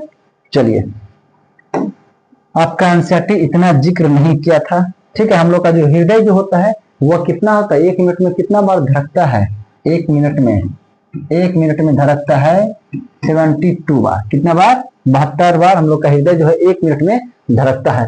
और बोला जाता है देखिए हम लोग का हृदय का आकार जो होता है ना, एक मुट्ठी के आकार की तरह होता है, किस प्रकार से मुट्ठी बनिएगा, इस प्रकार से मुट्ठी बनिएगा तो इसी प्रकार का हम लोग का हृदय दिखता है, देखिए जो हृदय है ना इसी प्रकार से दिखता है, जो मुट्ठी बनिएगा इस प्रकार से, तो ठीक है। चलिए ये सब चीज के बारे में कल कंप्लीट हो चुका था। चलिए स्टेथोस्कोप जिसको हम लोग आला कहते हैं, ठीक है ना, जो डॉक्टर क्या करता है सीने में लगा करके देखता है और क्या होता है धड़कन को देखता है, कितना स्पीड से वो क्या हो रहा है धड़क रहा है, यानी ब्लड का रोटेशन कितना तेज से हो रहा है। और हम लोग जो देखते हैं इसे चेक करते हैं ना, इस तरह से यहाँ पे जो लगा था हाथ धर के जो हम चेक करते हैं नाड़ी को, ठीक है, ये किसको हम लोग चेक करते हैं, धमनी को चेक करते हैं, किसको करते हैं, धमनी को चेक करते हैं। क्यों, क्योंकि धमनी पे ही रक्त का प्रवाह जो होता है ना तेज होता है, और धमनी में ही पहले ब्लड को धकेला जाता है, शुद्ध ब्लड को हृदय के द्वारा धकेला जाता है बॉडी के तरफ, किधर धमनी में बॉडी की तरफ धकेला जाता है, ठीक है। तो इसलिए क्या होता है धमनी की दीवार भी क्या होता है मोटी होती है। चलिए यहां तक समझ में आ चुका था। चलिए रक्त परिसंचरण विलयन हार्वे, रक्त परिसंचरण के बारे में बता चुके थे कि रक्त परिसंचरण का एग्जाम में बहुत बार पूछा गया है, ठीक ना। तो रक्त परिसंचरण का खोज किसने किया था? या विलियम हार्वे ने किया था। ठीक है, चलिए अब आज जो चलेगा आपका एक मानव उत्सर्जन तंत्र चलेगा। क्या चलेगा आपका? देखिए मानव उत्सर्जन तंत्र। देखिए मानव उत्सर्जन तंत्र क्या चीज है आप समझते हैं ध्यान से। चलिए थोड़ा इसी में हम देख लेते हैं, देख देखिए तो चलिए मानव उत्सर्जन तंत्र समझते हैं। मानव उत्सर्जन तंत्र मतलब शरीर के अंदर जो भी रिएक्शन होती है, रिएक्शन के बाद जो भी गंदगी होता है उसको बाहर निकालेंगे, उसको हम लोग क्या कहते हैं? मानव उत्सर्जन तंत्र कहते हैं। वो प्रक्रिया जिस अंगों के थ्रू निकलता है उस सब सिस्टम को मिलाकर के क्या कहेंगे? मानव उत्सर्जन तंत्र कहते हैं। कैसे होता है समझिए जानते हैं। हमारे शरीर का जितना भी रसायन होता है अलग अलग क्या होता है? कोशिका में होता है। ठीक है, वह कोशिका जो होता है उस कोशिका से क्या होता है? जो गंदगी जो होता है वो बाहर निकलता है। अगर यदि कोई लवण के रूप में यानी नमक के रूप में कोई गंदगी है, ठीक है, तो वो कहाँ हो जाएगा? आ जाएगा आपका अथी में, श्वेत ग्रंथि में। किसमें आएगा? इसे देखिए श्वेत ग्रंथि जो होता है, श्वेत ग्रंथि से क्या हो जाता है? हम लोग का लवण निकलता है। क्या निकलता है? लवण निकलता है। एक तरह से इसको किस रूप में निकलता है? यह पसीना के रूप में निकलता है। लवण एक तरह कह सकते हैं, नमक कह सकते हैं। क्या कह सकते हैं? नमक कह सकते हैं। ठीक है, श्वेत ग्रंथि। चलिए उसके बाद देखिए आपका यह जो हाँ उसके बाद जो कोशिका से जो होता है आप लोग का जो निकलता है हम लोग का रिएक्शन के फलस्वरूप जो कार्बन डाइऑक्साइड जो निकलता है वह कार्बन डाइऑक्साइड कहाँ चला जाता है? हम लोग का फेफड़ा में चला जाता है। क्या होता है? फेफड़ा में चला जाता है। और यह क्या होता है? कार्बन डाइऑक्साइड नाक के थ्रू क्या होता है? यह बाहर निकल जाता है। नाक के थ्रू क्या होता है? बाहर निकल जाता है। और क्या चीज है? इसी कोशिका से जो होता है हम लोग को क्या निकलता है? रिएक्शन के फलस्वरूप क्या होता है? अमोनिया निकलता है। अमोनिया कैसे बनता है? हम लोग जो प्रोटीन जो भरपूर मात्रा में जो खाते हैं या प्रोटीन से ही क्या होता है? अमोनिया का निर्माण होता है। इस अमोनिया को क्या करता है? जो लीवर जो होता है कि जिसको हम लोग यकृत कहते हैं, या लीवर क्या करता है? इसको कन्वर्ट कर देता है यूरिया में। किसमें कन्वर्ट कर देता है? यूरिया में। तब यह क्या होता है? मूत्र के सहारे क्या होता है? शरीर से बाहर निकल जाता है, यूरिया को निकाल सकते हैं। ठीक है, अमोनिया को यूरिया में लीवर इसलिए बदलता है क्योंकि अमोनिया बहुत ज्यादा हानिकारक है। जितना देर बॉडी में रहेगा उतना नुकसान करेगा, इसलिए जल्दी से क्या करते हैं? लीवर इसको यूरिया में कन्वर्ट कर देता है। चलिए ठीक है, इस अमोनिया को क्या करता है? जिससे कोशिका से बना अमोनिया, तो इस अमोनिया को क्या करता है? हम लोग का यकृत जो है, यकृत लीवर करेजा हृदय के लिए, इसको ये क्या करता है? बदल देता है यूरिया में। यूरिया को यूरिया में बदल गया। इस यूरिया को क्या करता है? हम लोग का जो किडनी होता है, ठीक है, क्या करता है? किडनी जो होता है इसको क्या करता है? किडनी इसको क्या करेगा? मूत्र के सहारे क्या कर देगा? इसको बाहर कर देगा, निकाल देगा। ठीक है, ये होता है। एक और चीज होता है आपका यूरिक एसिड। क्या होता है आपका? यूरिक एसिड, यूरिक अम्ल होता है। ठीक है, यह यूरिक अम्ल का भी निर्माण होता है। यह यूरिक अम्ल को भी क्या किया जाता है? इसको भी भेज दिया जाता है कहाँ पे? हम लोग का इसके पास, किडनी के पास। किसके पास भेज देता है? किडनी के पास। ये भी क्या होता है? मूत्र के सारे क्या होता है? शरीर से बाहर निकलता है। इतना मुख्य रूप से क्या है? उत्सर्जी अंग है। और इतना क्या है? उत्सर्जी पदार्थ है। कौन कौन उत्सर्जी पदार्थ हो गया आपका?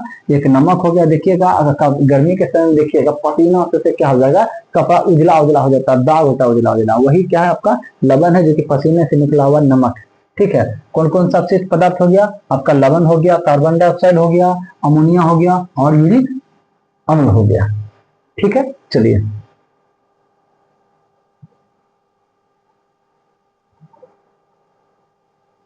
अब हम जो मुख्य रूप से अभी तत्काल जो हम लोग जो पढ़ेंगे, हम लोग के शरीर का जो मुख्य उत्सर्जी अंग जो होता है वो होता है हम लोग का किडनी।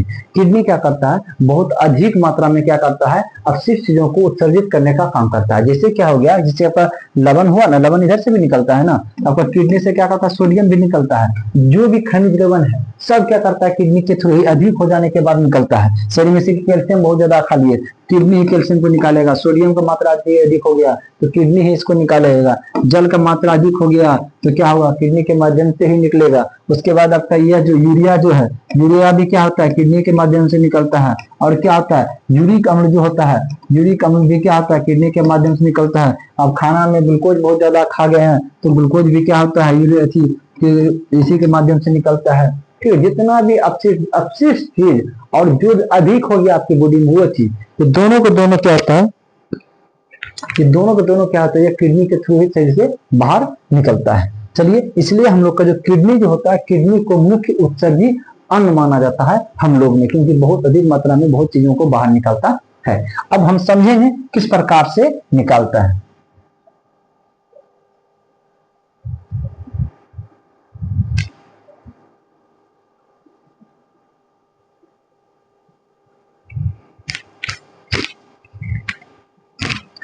चलिए अब हम समझेंगे कि किडनी किस प्रकार से कार्य करती है, उस चीज को हम लोग यहाँ पे समझेंगे। खींचने का बहुत जल्दी खींच सकते हैं, एनसीईआरटी में कोई बड़ी बात नहीं सब है, ठीक है। यदि हाईलाइटिंग करने का खींचने का तो खींच सकते हैं तुरंत, लेकिन हम ऐसा नहीं करना चाहते हैं। देखिए हम लोग का जो किडनी जो होता है, ठीक है, देखिए किडनी को भी हम बता देंगे किडनी कौन सा है।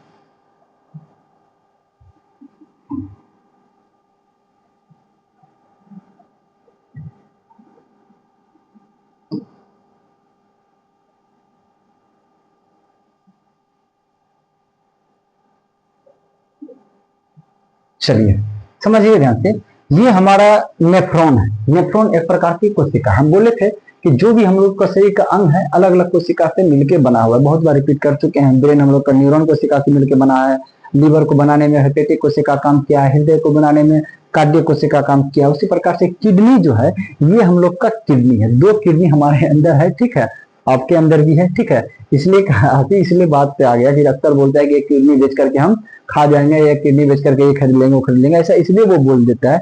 क्यों कि एक किडनी का कनेक्शन दूसरे किडनी से नहीं होता है। एक किडनी यदि हट भी जाए तो दूसरे किडनी से काम हो जाएगा, ठीक है, कोई दिक्कत की बात नहीं है। लेकिन हम लोग का जब कभी बोलते हैं एक फेफड़ा बेच दिए, नहीं, क्योंकि एक फेफड़ा जो होता है एक दूसरे से इंक्लूड होता है।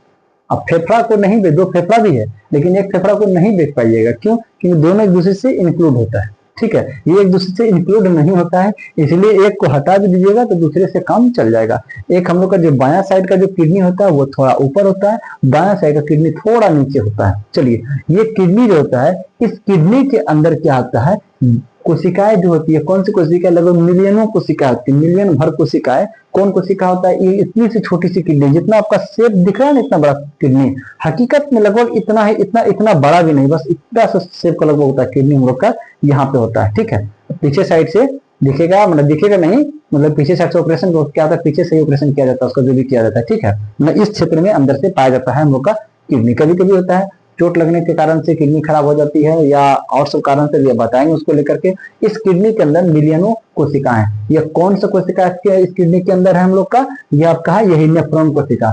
फिगर में नहीं इतना बड़ा बना दिए हैं, और यदि हम नंगी आंख से देखना चाहेंगे तो नहीं दिखेगा ये, जैसे क्या होता है, इसको फिगर में इतना बड़ा हम बनाए हुए हैं, ठीक है। चलिए यह नेफ्रॉन कोशिका जो होता है, ये प्रत्येक मिलियनों कोशिका क्या करता है, हम लोग को क्या करता है, किडनी को, किडनी में जो शुद्ध करने का काम करता है। ये किस प्रकार से ये काम करता है इसको समझिएगा ध्यान से।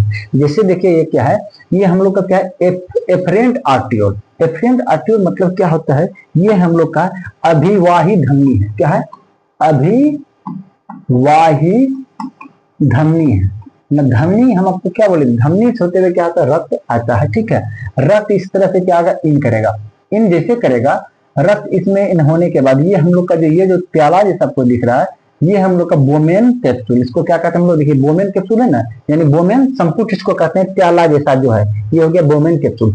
ये जैसे अभिवाहित धमनी जो होता है जैसे अंदर घुसता है, या कई कई जालीनुमा संरचना बना लेता है, कई छोटे छोटे धमनियों में और इंक्लूड होता है, उतना छोटा होता है और छोटा छोटा हो जाता है, इतना छोटा छोटा हो जाता है, एक जाल की तरह बना लेगा, इसके अंदर क्या होता है, एक जाल की तरह बना लेता है, ठीक है। और उस जालीनुमा संरचना को हम लोग क्या कहते हैं, ग्लोमेरुलस फिल्टर कहते हैं, ग्लोमेरुलस फिल्टर कहिए या ग्लोमेरुलस कहते हैं। उसके बाद ये जाल इधर से आएगा, 20-25 मतलब बहुत संख्या में जालीनुमा बन जाएगा, फिर धीरे धीरे क्या करेगा, सब लास्ट लास्ट में क्या होगा, जुड़ जाएगा। मतलब समझिए कि इस प्रकार से आया और ये बहुत सारा बन गया, 2 3 4, देखिए 4, इस तरह सब बन गया। अब बाद में जाने वक्त क्या होगा, ईबी उससे जुड़ जाएगा, ईबी एक जुड़ जाएगा, ईबी एक जुड़ जाएगा, ये सब क्या होगा, फिर जुड़ करके क्या हो जाएगा, बाहर निकल जाएगा। ये प्रोसेस करता है। ये जो जालिनुमा बनता है उससे क्या होता है, जो आया हुआ जो ब्लड होता है इससे क्या होता है, इससे अभिवाहित धमनी से क्या आता है, रक्त आता है। इस रक्त में ही हम लोग को जो खाया पिया चीज जो भी रहता है सब कुछ रहता है, ठीक ना। इसी रक्त में क्या रहता है, यूरिया भी रहता है। इसी रक्त में क्या होता है, आपका लवण जितना सब बताए जो रहता है सबका सब रहता है, कैल्शियम हो गया, सोडियम हो गया, जितना भी चीज सब कुछ रहेगा, ग्लूकोज जो भी चीज है हर कुछ इसी रक्त में रहता है। अब जो गंदगी जो होता है यहाँ से उसको छान करके क्या होता है, इसमें डाला जाता है। ऐसा नहीं कि इसमें सब कुछ निकल गया, नहीं। अब यह क्या होगा, रक्त ज्यो ज्यो धीरे धीरे आगे बढ़ते जाएगा, ज्यो ज्यो यह क्या होगा, आगे बढ़ते जाएगा।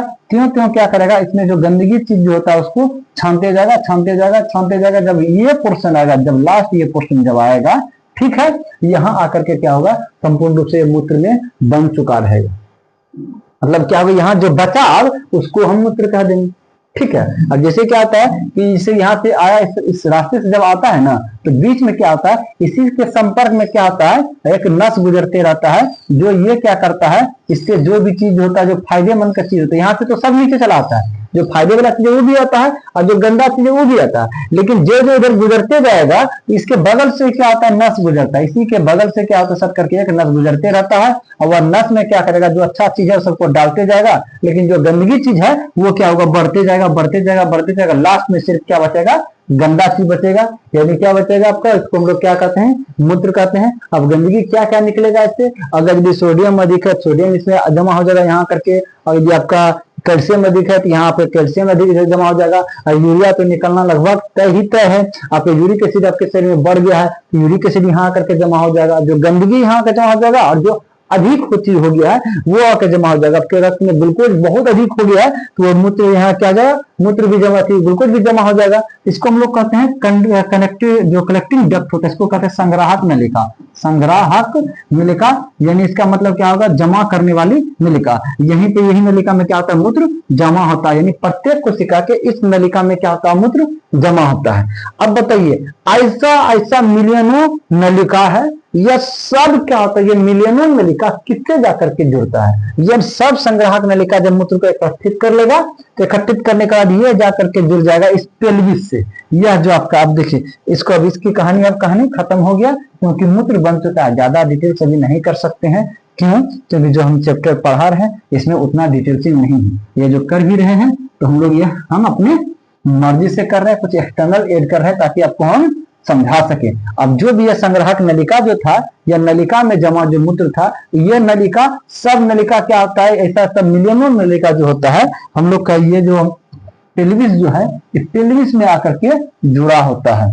पेल्विस किसको कहते हैं हम लोग, ये जो भाग है, ये पीला वाला जो भाग है, ये पेल्विस होता है। इसी पेल्विस में क्या होता है, मिलियनों संग्राहक नलिका जो होता है वो जुड़ा होता है। और संग्राहक नलिका में क्या पाया जाता था, क्या पाया जाता था, उसमें मूत्र पाया जाता था। अब सारा मूत्र कहाँ चला आया, ये पेल्विस में आ गया। इस पेल्विस से क्या होता है, एक नलिका गुजरता है, ये एक नलिका गुजरता है, देखते हैं पीला पीला, यानी मूत्र का रंग क्या होता है, पीला होता है ना, फिर पीला नलिका दिया है, नलिका गुजरता है। देखिए इसमें भी है पेल्विस, और देखिए इसमें भी पेल्विस है। यहाँ पे क्या है, इसमें भी क्या होगा, पेल्विस होगा, और यहाँ पे भी क्या होगा, पेल्विस से क्या होगा, इस तरह से ये नलिका क्या है, ये गुजर रहा है, ये पीला पीला गुजर रहा है।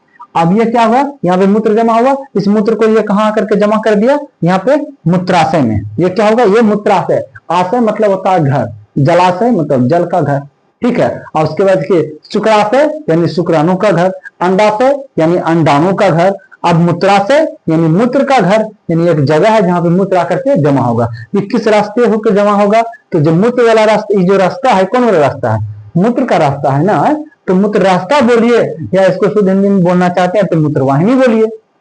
इंग्लिश में इसी को क्या कहेंगे, वो यूरेटर बोलेंगे, आप समझिए ढंग से। अब क्या हो गया, मूत्राशय में जमा हो गया, तो मूत्राशय में हम जमा करके क्या करेंगे, इसको हमको सही से बाहर निकालना है ना, अभी तक तो बाहर नहीं निकला है, तो इसी मूत्राशय से क्या करते हैं, बाहर निकालने के लिए हम इसको क्या करते हैं, चलिए हाँ, ये हम लोग का क्या है, यह मूत्र मार्ग, ये क्या है हम लोग का मूत्र मार्ग है। इस मूत्र मार्ग के थ्रू क्या होता है, इसे इसे यह बाहर निकल जाता है, जिसको हम लोग क्या कहते हैं, मूत्र कहते हैं। क्या कहते हैं, मूत्र कहते हैं। और इस मूत्र में क्या होता है, जल की मात्राएं बहुत अधिक होती है। इसमें क्या हो गया, आपका यूरिया होता है। आप एक चीज देखिए होंगे कि जहाँ अस्थल जो होता है, जहाँ अक्सर जहाँ गाय सब जाए वहां पे रखा जाता है, उसमें देखिए वहां पे एक अलग टाइप का गंध आते रहता है। वो गंध जो होता है, इसी यूरिया में छुपे जो होता है ना, अमोनिया जो होता है, उसी का वह गंध होता है, ठीक है।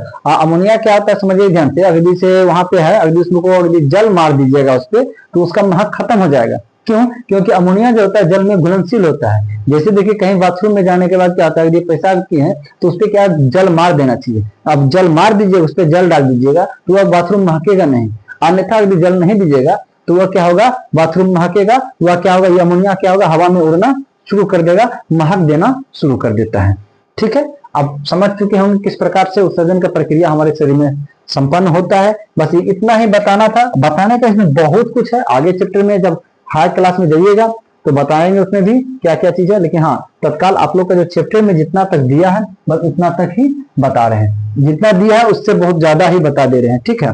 हाँ, अब एक और चीज बोला जाता है, यह किडनी किसी कारण बस खराब हो जाता है, जिसके कारण शरीर से क्या होता है, गंदगी को बाहर नहीं निकाल पाता है, ठीक है। इसके लिए हम लोग क्या करते हैं, जो रक्त जो आया हुआ रक्त रहता है उस रक्त को क्या करते हैं, एक मशीन होता है उस मशीन में डाल देते हैं, उसमें से जो मशीन क्या करता है, जो अच्छा चीज होता है उसको हमारे रक्त में पुनः डाल देता है, और जो गंदा चीज होता है उसको क्या करता है, शरीर से मुक्त के रूप में बाहर निकाल देता है, वो मशीन ही कर देता है। इस प्रक्रिया को हम लोग क्या कहते हैं, डायलिसिस कहते हैं, यानी हम अपवहन कहते हैं। वह तब होता है जब किसी कारणवश किडनी खराब हो जाता हो, किडनी चोट के कारण भी खराब हो सकता है, ठीक है, या किसी तरह से होता है, देखिए किडनी खराब हो जाता है, तरह से अल्कोहल का अत्यधिक सेवन करने से भी खराब हो सकता है, बहुत कुछ खान पान की वजह से भी खराब होता है, ठीक है। चलिए, इसका कहानी लगभग अब खत्म है। हाँ, अब ये कहना है कि जंतुओं के शरीर से अपशिष्ट रसायनों को निष्कासन की विधि जल की उपलब्धता पर निर्भर करती है। इसका कहने का मतलब यह है कि जो शरीर जो होता है जंतु, यानी हम हो गए, चाहे कोई जानवर हो गया, कोई पक्षी हो गया, उसके शरीर से जो अपशिष्ट जो निकला, जैसे हम लोग के शरीर से क्या निकला, जैसे यूरिया निकला, ठीक है, मुख्य उत्सर्जन हम तो यूरिया हो गया, यूरिया निकला, तो ये जो यूरिया हम लोग के शरीर से निकल रहा है, इसका निकलने का क्या कारण होता है, कौन सा अपशिष्ट पदार्थ आपके शरीर से निकलेगा, यह तय करता है आपके शरीर के अंदर की जल की उपलब्धता। आपके पास कितना जल का अवेलेबल है, कितना जल की आपके पास सुविधा है, उसके आधार पर क्या होता है, यह निकलता है। चलिए, वही कह रहा है कि जंतुओं के शरीर से अपशिष्ट रसायनों का निष्कासन की विधि जल की उपलब्धता पर निर्भर करती है। मछली जैसे जलीय जंतु कोशिका के अपशिष्ट उत्पादों को अमोनिया के रूप में उत्सर्जित करता है। जैसे देखिए हम लोग में भी क्या चाहिए, इधर ही समझा देते हैं। जैसे हम लोग में क्या था, मानव जो होता है, मानव से हम लोग क्या किए थे, जैसे हम प्रोटीन भरपूर मात्रा में खाए थे, ठीक है, तो प्रोटीन से क्या बना था, प्रोटीन क्या हुआ था, कोशिका में क्या हुआ था, प्रोटीन से कोशिका के अंदर रिएक्शन हुआ था, तो क्या बन गया था, अमोनिया बना था ना। एक बात बताइए, इस अमोनिया जो बना था, इस अमोनिया को हम डायरेक्ट कहे नहीं निकाल पाए, डायरेक्ट अमोनिया को ही निकाल देते, काहे हम झूठ फूस के एक अलग अलग सिस्टम गए, इस अमोनिया को हम गए जा करके लीवर के पास दिए, यकृत के पास दिए, लीवर फिर इसको यूरिया में बदला। इतना करने का क्या जरूरी है, इसलिए जरूरी है क्योंकि हमारे पास जल का उतना उपलब्धता नहीं है। ये अमोनिया क्या होता है, जल में घुलनशील होता है, हम लोग ज्यादा जल के एबिलिटी रह नहीं रहते, हम लोग हवा में रहते हैं, वायुमंडल में रहते हैं, हमारे पास जल ज्यादा उपलब्ध नहीं है, इसलिए हम लोग क्या किए, इस अमोनिया को क्या किए, यूरिया में बदल दिया, फिर यूरिया के रूप में हम लोग शरीर से बाहर निकाले। लेकिन हाँ, वहीं अगर यदि कोई मछली है, क्या है, मछली है, मछली की अगर जैसे प्रोटीन युक्त कुछ खाती है मछली, ठीक है, और उससे क्या होता है, उसके कोशिका के अंदर जो होता है,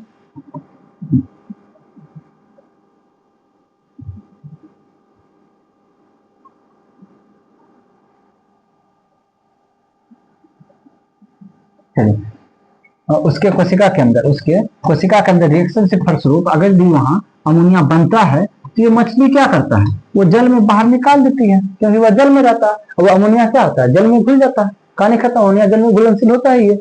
इसलिए क्या होता है, मछली का जो उत्सर्जित तत्व जो है वो है अमोनिया है, मछली का उत्सर्जित तत्व क्या है, अमोनिया है, और हम लोग का क्या है, यूरिया है, क्योंकि जल उपलब्ध हमारे पास नहीं है, ठीक है, हम लोग को क्या रहता है, यूरिया हो जाता है। हाँ, उसके बाद और हम लोग से भी क्या होता है, एकदम ना के बराबर जल की उपलब्धता क्या होता है, पक्षी सबका होता है। इसे देखिए क्या होता है, देखिए जो सीधे जल में घुल जाती है, ठीक है, क्या, हाँ, अमोनिया तो सीधे जल में घुल जाती है, पक्षी हो गया, छिपकली हो गया, सांप हो गया, जैसे कुछ जंतु अपने शरीर में अपशिष्ट पदार्थों का उत्सर्जन अर्ध घन सेमी सॉलिड पदार्थ के रूप में करते हैं। मतलब देखिए, जो सांप होता है, जो पक्षी होता है, ठीक है, छिपकली होता है, इस सब के पास और ही ज्यादा कमी होता है जल का, एकदम ना के बराबर जल उसके पास उपलब्ध रहता है। तो वह जो उत्सर्जित पदार्थ जो होता है उस सब का जो होता है, उस सब का होता है क्या, यूरिक एसिड। हम लोग भी यूरिक एसिड निकाल लेते हैं। देखिए, यूरिक एसिड हकीकत में क्या होता है, एकदम से जो होता है क्रिस्टलीय रूप से होता है। अक्सर आप लोग देखते हैं जो घुटना में जो समस्या हो जाता है, इसको हम लोग क्या कहते हैं, गठिया कहते हैं। ये क्या, तो यूरिक एसिड क्या करता है, दो हड्डियों के बीच में कंकड़ जैसे नहीं होता है, उसी प्रकार का एक रवा टाइप का क्या होता है, बीच में जाके जमा हो जाता है। अब जब जब अब घुटना को मोड़िएगा तब तक घर्षण करेगा, आपको दर्द करने लगेगा, ठीक है, ये समस्या पैदा करता है यूरिक एसिड। इसका मतलब क्या, ये एक ठोस है, क्या बोला है, अर्धघन ठोस बोला है। देखिए यहाँ पे क्या बोला है, अर्धघन, ठीक ना, मतलब सेमी सॉलिड, संपूर्ण रूप से सॉलिड भी नहीं है, पूरे हार्ड भी नहीं है, लेकिन सेमी सॉलिड, लेकिन कुछ तो हार्ड है, ठीक है। इसलिए क्या होता है, वो हार्ड के रूप में, हार्ड रूप में होता है। लेकिन हम लोग का क्या होता है, हम लोग भी बाहर निकालते हैं, लेकिन वही जब पक्षी में जाइएगा आप, गिरगिट में जाइएगा आप, सांप में जाइएगा, जिसके पास पानी कुछ भी नहीं है, वो सिर्फ यूरिक एसिड ही निकालता है, वो सिर्फ यूरिक एसिड ही निकालता है। और हम लोग क्या करते हैं, कुछ पानी का एबिलिटी है, थोड़ा है, जिसके कारण हम लोग क्या करते हैं, यूरिया के रूप में हम लोग बाहर निकालते हैं, और वो सब यूरिक एसिड के रूप में बाहर निकालता है। चलिए, पादपों में पदार्थों का परिवहन, पादप में पदार्थ का परिवहन, यहाँ चीज जो भी वर्णन किया गया है इस चीज को लेकर के, ये सब चीज हम संपूर्ण रूप से समझा चुके हैं। यहाँ किस प्रकार से भोजन बनाता है, क्या करता है, नहीं करता है, ये सब प्रत्येक एक एक बात को हम बता चुके हैं। इसको बताना मतलब दोबारा एक ही बात को बार बार रिपीट करना हो जाएगा। चलिए हम आते हैं इस चीज को लेकर के कि कैसे पादप में परिवहन होता है।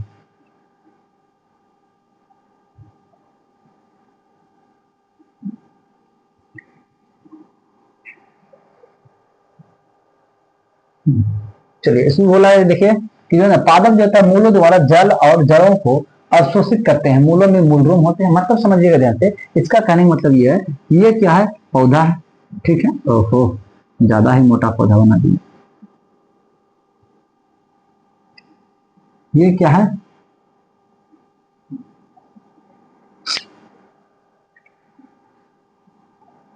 ये क्या है, आपका पौधा है, ठीक है। और ये इसका क्या है, जड़ है, ठीक है। अब समझिएगा ध्यान से, इसमें किस प्रकार से क्या होता है, परिवहन होता है। परिवहन मतलब क्या, किसी खनिज तत्व को एक स्थान से दूसरे स्थान तक जाना, या जो गंदा चीज है उसको भी एक स्थान से दूसरे स्थान ले जा करके बाहर निकालना, परिवहन का यही काम होता है। अब क्या होता है, देखिए हम लोग का जो ये जो वृक्ष जो होता है, ठीक है, तो वृक्ष में से एक बार जो कोई टहनी है, यहाँ पे क्या है, पत्ता है, ठीक है। हाँ, इस पत्ते में क्या होता है, भोजन बनता है। भोजन बनाने के लिए क्या क्या चीज चाहिए, हम लोग को कार्बन डाइऑक्साइड चाहिए, और क्या चाहिए, जल चाहिए, ठीक है, मुख्य रूप से, और सूर्य का प्रकाश चाहिए, और क्या चाहिए, क्लोरोफिल चाहिए, ठीक ना। उससे क्या बढ़ता है, हम लोग का भोजन बन जाता है। पौधा क्या करता है, भोजन अपना बना लेता है। ये कार्बन डाइऑक्साइड क्या करेगा, पत्ती वायुमंडल से प्राप्त कर लेगा, किसके द्वारा, रंग के द्वारा, वो भी एक प्रकार का क्या है, परिवहन है, ठीक है, अंदर इनहेल कर लेगा, ये हम बता चुके हैं पिछले चैप्टर में। उसके बाद ये जल जो होता है, इस जल को क्या करता है, ये क्या करता है, पौधा जड़ से प्राप्त करता है। कैसे प्राप्त करता है, ये हम लोग इन लोग सुनिए, ये जो है ना, जिसे हम चार गो जो लिखे, एक तरह से चार गो नहीं, बहुत सारा होता है, हम इसे समझाने के लिखे हैं। ये सबको हम लोग क्या कहते हैं, मूल कहते हैं। इसको क्या कहेंगे लोग, जड़ कहेंगे। इसको क्या कहेंगे लोग, मूल कहेंगे, ठीक है। और इसी में क्या आता है, छोटा छोटा बाहर निकला रहता है, छोटा, इसी में छोटा छोटा बाहर निकला रहता है, ठीक है, छोटा छोटा बाहर निकला रहेगा। इसी को हम लोग कहते हैं मूल रोम कहते हैं। इसको हम लोग क्या कहते हैं, मूल रोम कहते हैं। ये क्या होता है, मिट्टी के गैप में क्या होता है, संपूर्ण रूप से पकड़ बनाए रहता है। और मिट्टी के गैप से ही क्या करता है, मिट्टी में जो आर्द्र होता है, जो जल जो होता है, उस जल को क्या करता है, यह यहाँ से क्या करता है, खींचेगा। एक नली होता है, यहाँ से क्या होता है, एक नली होता है, खींचते हुए यह कहाँ तक इस जल को पहुंचाएगा, इस पत्ती तक पहुंचाएगा। यह क्या करेगा, जड़ से, जो जाइलम उत्तक कहाँ से शुरू होता है, इसको हम लोग क्या कहते हैं, हम जाइलम उत्तक कहते हैं। जो यहाँ से जल को क्या करता है, नली के माध्यम, जिस नली के माध्यम से पत्ती तक पहुंचाया जाता है, वह एक प्रकार का टिश्यू है, एक प्रकार का उत्तक है, एक नली प्रकार का संरचना है, जिसको हम लोग क्या कहते हैं, हम जाइलम कहते हैं, ठीक है। जल को लेके जाता है, और क्या क्या चीज को लेके जाता है, ये जल को लेके जाएगा, और क्या चीज को लेके जाएगा, खनिज को लेके जाएगा। खनिज मतलब क्या हो गया, जिससे क्या हो गया, फास्फोरस, जैसे फास्फोरस को लेके जाएगा, और क्या चीज को लेकर के जाएगा, आपका इसका भी जो भी पोषक तत्व है, वो सब चीज को क्या करेगा, नीचे से क्या करेगा, लेकर के कहाँ जाएगा, ऊपर लेकर के चले जाएगा, ठीक है।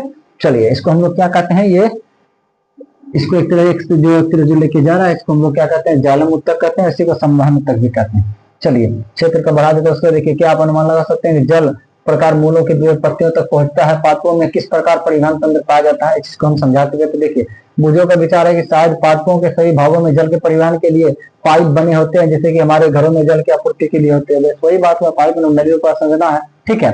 उसके बाद देखिए, पादपों में मृदा से जल और पोषक तत्वों के परिवहन के लिए पाइप जैसी वाहिकाएं होती है। वाहिकाएं एक विशेष कोशिकाओं की बनी होती है, जो संवहन उत्तक कहलाती है। क्या कहला गया, यह संवहन उत्तक। बोलिए, संवहन उत्तक दो प्रकार का होता है। चलिए, एक होता है आपका जाइलम होता है, एक होता है आपका फ्लोएम होता है। सब फिगर में वर्णन होगा अगला फिगर में।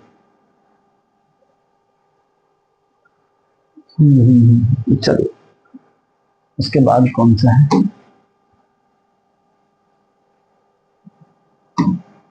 चलिए एक ही चीज में हम सबका हम वर्णन कर दे रहे हैं तो इसका कहानी खत्म हो जाएगा। चलिए देखते हैं टाइम कितना हो गया, लगभग 1 मिनट। चलिए एक ही में इसको क्लियर कर दे रहे हैं टोटल। देखिए समझिए ध्यान से, क्या हम लोग का जो संवहन उत्तक पौधे में क्या होता है, एक स्थान से दूसरे स्थान तक परिवहन का काम कौन करता है, संवहन उत्तक। संवहन उत्तक होता है, ठीक है। ये 2 प्रकार का होता है, एक होता है आपका जाइलम होता है, ठीक है, जाइलम उत्तक होता है। एक हो गया आपका जाइलम उत्तक हुआ, और दूसरा आपका हो गया फ्लोएम उत्तक। क्या है, फ्लोएम उत्तक हुआ, ठीक है। आप समझिए ध्यान से, तो इसमें होता है क्या कि जाइलम क्या करता है, फ्लोएम क्या करता है। जाइलम के बारे में हम बता चुके हैं कि क्या होता है, ये जड़ जो होता है, जड़ पे क्या करता है, खनिज लवण को ये क्या करेगा, ये ऊपर लेके जाएगा। कहाँ लेके जाएगा, ऊपर लेके जाएगा। किसके पास लेके जाएगा, ये लेके जाएगा, जैसे यहाँ कोई टहनी है और टहनी में कोई पत्ता लगा हुआ है, ठीक है, तो उसी को लेकर के जाएगा, जल की आपूर्ति करवाएगा, ठीक है।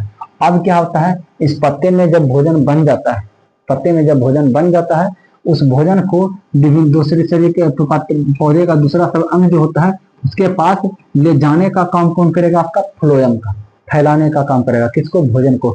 हर जगह भोजन देना है, यहाँ भी तने में भी भोजन पहुंचाना है, इस यहाँ के भी कोई यदि पत्ता निकला है तो वहां भी देना है, यहाँ भी कोई पत्ता निकला है तो यहाँ भी देना है, कोई टहनी है तो टहनी को भी देना, प्रत्येक अंग को देना है। हर एक चीज, जहां आपको पौधा का कुछ भाग दिख रहा सबको भोजन पहुंचाना है, तो पहुंचाने का काम आपका कौन करता है, आपका फ्लोएम करता है, ठीक। और खनिज लवण को ले जाने का काम कौन करता है, आपका जाइलम करता है। और एक और चीज बात समझिए ध्यान से, यहाँ पे देखिए एक और आपका यहाँ मैटर खाता है आपका वाष्पोत्सर्जन। क्या होता है, वाष्पोत्सर्जन। वाष्पोत्सर्जन क्या चीज है, इस बात को आप समझिएगा ध्यान को।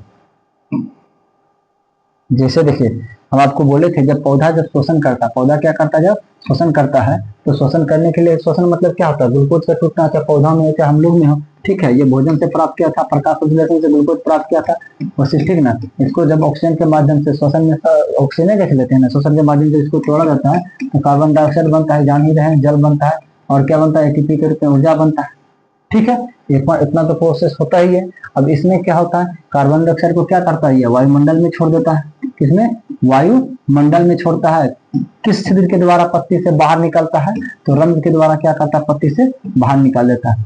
अब समझिए एटीपी का रूप वो भी ऊर्जा के रूप में कर लेता है, लेकिन यह जो जल जो होता है, यह जल देखिएगा, यही जल जो बाहर निकलता है ना, जितना ये जल बाहर निकलेगा पत्ती से, ठीक है, उतना क्या होगा, यहाँ से जल को खींचा जाएगा। समझिए, जितना जल ये पत्ती से बाहर निकलेगा, पौधे का पत्ती से जितना, जैसे कोई पत्ती है, ठीक है, इससे जितना जल बाहर उत्सर्जित होगा, ठीक है। आप कैसे उत्सर्जित हो, देखिएगा सुबह सुबह जाइएगा ना, पौधे का पत्ती पे जो होता है ना, जल का आपको कण दिखेगा, ठीक से दिखेगा। वह जल कहाँ से आता है, उस पत्ती पे। यही जब श्वसन प्रोसेस के थ्रू जब जल बनता है, तो यह जल भी क्या होता है कि रंध्र के माध्यम से, किसके माध्यम से, यह जल भी क्या होता है, रंध्र के माध्यम से क्या होता है, बाहर निकलता है। बाहर निकल के क्या होता है कि जो पत्ती जो होता है, पत्ती का जो सतह होता है, सतह पे क्या होता है, वह पड़ जाता है, रह जाता है, ठीक है। आप सुबह सुबह देख सकते हैं, अगर जितना अधिक पत्ती से जल उधर निकलेगा, उतना क्या होगा, यहाँ से खींचा जाएगा, समझे। एक तरह से क्या करता है, पिचकारी में आता है, इधर से इधर खींचते हैं तो इधर से अंदर आता है, इधर से बाहर निकलेगा जल और इधर से अंदर जाएगा जल। ये एक सिस्टमेटिक है, जितना वाष्पोत्सर्जन होगा उतना यह जल को ग्रहण करने का काम करता है। चलिए देखिए, यही चीज का वर्णन किया गया है इसमें। देखिए आपने पढ़ा होगा कि पादप वाष्पोत्सर्जन के प्रक्रम द्वारा बहुत अधिक जल निर्मुक्त करता है, यानी वाष्पोत्सर्जन के समय जल बहुत ज्यादा जल क्या करता है, बाहर निकालता है, ठीक है। देखिए पादप मृदा से खनिज पोषक तत्व, पादप जो होता है मृदा से, मिट्टी से खनिज पोषक तत्व और जल अवशोषित करते हैं। बात तो ठीक है, मिट्टी से जल और खनिज और जल को अवशोषित करता है। अवशोषित किया गया सारा जल पादप द्वारा उपयोग नहीं किया जाता है। अवशोषित जितना जल पौधा अवशोषित कर लेगा पूरा, उस सबको जो है ना खर्च नहीं करता है।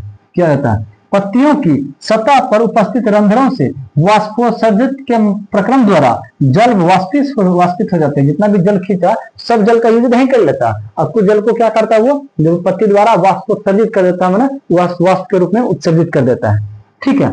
पत्तियों से जल के वाष्प से चूषण अभिकर्षण खिंचाव के विकसित हो जाता है। उससे क्या होता है, जितना जल उधर उत्सर्जित करेगा बाहर, उतना फिर जड़ से खींचेगा, मतलब ये खींचने वाला उधर से धकेलने, उधर से खींचने वाला सिस्टम ये चलाता है। ठीक है, जैसे आप इस तरह के जल का चूषण करते हैं, ठीक ना, विशाल वृक्षों में बहुत अधिक ऊंचाई तक जल का अभिकर्षण खिंचाव इसी प्रकार होता है। वाष्पोत्सर्जन पादप को ठंडा रखने में भी सहायता प्रदान करता है। तो ठंडा नहीं रखेगा। अब नीचे से देखिए हो क्या रहा है कि पौधा क्या हो रहा है कि यहाँ जड़ क्या कर रहा है, ये जड़ जो जालम उत्तक जो होता है इसके माध्यम से जल को खींच रहा है। ठीक है, अब पत्ते के द्वारा क्या हो रहा है, ये बाहर निकल रहा है, और जितना ये बाहर निकल रहा है उतना यहाँ से खींच रहा है। ठीक है, तो यहाँ जल का क्या होता है कि चारों तरफ, चारों पत्ती में हर जगह जल क्या होता है, दौड़ते रहता है, जिसके कारण पौधा क्या होता है, ठंडा रहता है। ठीक है, चलिए अब इस तरह से क्या हो गया, चैप्टर संपूर्ण रूप से खत्म हो गया। धमनी के बारे में बता चुके हैं, रक्त के बारे में बता चुके हैं, रक्त वाहिनी के बारे में बता चुके हैं, धमनी शिरा जो होता है, रक्त केशिका के बारे में बता चुके हैं। ठीक है, चलो देखिए, रक्त परिसंचरण के बारे में बता चुके हैं, डायलिसिस के बारे में बता चुके हैं, उत्सर्जन के बारे में बता चुके हैं, उत्सर्जन तंत्र के बारे में बता चुके हैं, हीमोग्लोबिन के बारे में बता चुके हैं, हृदय स्पंदन के बारे में बता चुके हैं। हृदय क्या होता है, धड़कता जो इसी को हृदय स्पंदन कहते हैं। उसको कहाँ से चेक कर सकते हैं, या नाड़ी जो होता है यहाँ से भी हम हाथ दाब करके चेक कर सकते हैं कितना देरी से धड़क रहा है, धड़कन का यहाँ से भी पता चलता है। ठीक है, आपको उसके ब्रिक यानी गुर्दा जो किडनी होता है उसके बारे में बोल चुके हैं, वह मुख्य उत्सर्जी अंग हम लोग का है। ठीक है, फ्लोएम पोसावा, फ्लोएम के बारे में बता चुके हैं कि जो भोजन बन चुका होता है पौधे में वो क्या करता है, सभी अंगों तक लेके जाने का काम करता है फ्लोएम। उसके प्लाज्मा के बारे में बता चुके हैं, यह पीला रंग का होता है। हम लोग का जो खाया हुआ जितना भोजन होता है वह सब प्लाज्मा में होता है। उत्सर्जी पदार्थ जो होता है वो भी प्लाज्मा में जाता है। हम लोग का जो गैस होता है वो भी प्लाज्मा में जाता है। हार्मोन जो होता है वो भी प्लाज्मा के थ्रू गमन करता है। एंटीबॉडीज जो होता है वो भी प्लाज्मा में ही होता है। इस चीज को हम लोग बता चुके हैं। ठीक है, प्लाज्मा हमारे रक्त का 55% भाग है, ये भी बता चुके हैं। कप्टिकामी यानी प्लेटलेट्स होता है, जब क्या होता है कहीं कट जाता है, कट जाने के बाद क्या ब्लड बाहर निकलने लगता है तो रक्त फक्का बनाया जाता है। किसके द्वारा बनाया जाता है, पट्टिकामी यानी प्लेटलेट्स के द्वारा बनाया जाता है। नाड़ी स्पंदन मतलब नाड़ी जो नाड़ी हो गया नस हुआ, नस का ध्यान इस तरह से क्या होता है, दबाइएगा तो थोड़ा हल्का आपको धक्का मारते हुए नजर आएगा। ठीक है, इसे हम लोग क्या कहते हैं, नाड़ी स्पंदन कहते हैं।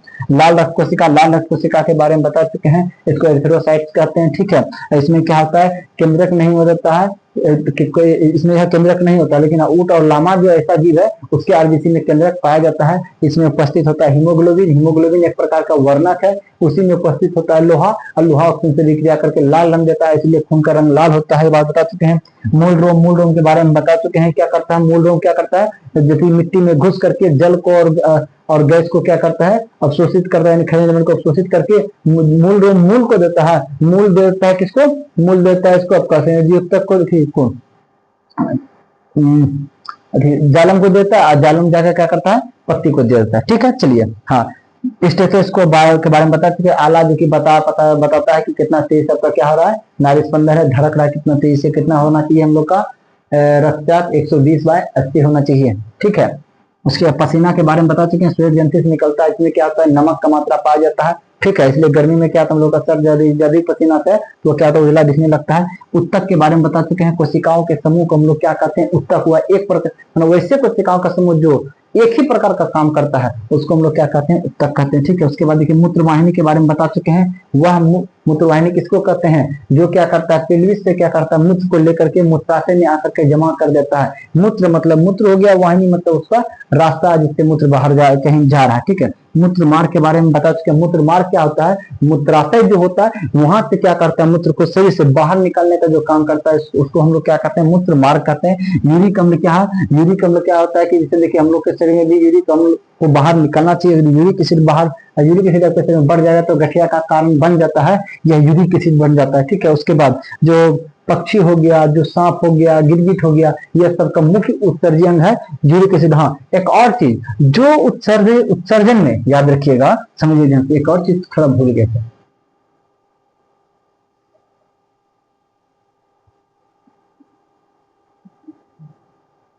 देखिए, जो भी उत्सर्जन में अगर यदि वह अमोनिया निकलता है, देखिए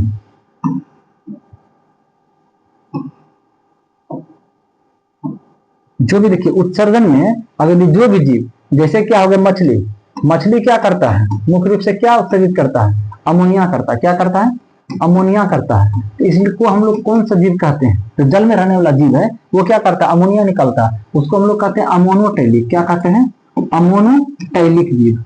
क्या कहते हैं, अमोनोटैलिक जीव। जैसे क्या हो गया आप लोग का, जैसे देखिए पक्षी हो गया, क्या हो गया, पक्षी हो गया, ठीक है। और जिसे कह सकते हैं गिरगिट कह सकते हैं, ठीक है। और ये क्या करता है, इसका मुख्य उत्सर्जक अंग क्या है, यूरिक एसिड, क्या है, यूरिक अम्ल है, क्या है, यूरिक अम्ल है। इसको हम लोग क्या कहते हैं, यूरियोटेलिक, यूरिकोटेलिक, क्या कहते हैं, यूरिकोटेलिक जीव कहते हैं, यूरिकोटेलिक, यूरिकोटेलिक जीव कहते हैं, ठीक है। और उसके बाद हम लोग आ गए मनुष्य, क्या हो गए, मनुष्य। हम लोग का मुख्य उत्सर्जक पदार्थ क्या है, यूरिया है, क्या है, यूरिया है। तो हम लोग क्या कहते हैं, यूरियोटेलिक, क्या कहते हैं, यूरियोटेलिक, यूरिकोटेलिक होगा, ये यूरिकोटेलिक, ये यूरियोटेलिक, ठीक है। ये भी याद रखिएगा। चलिए अब और क्या क्या चीज है जो कि हम लोग देख चुके हैं।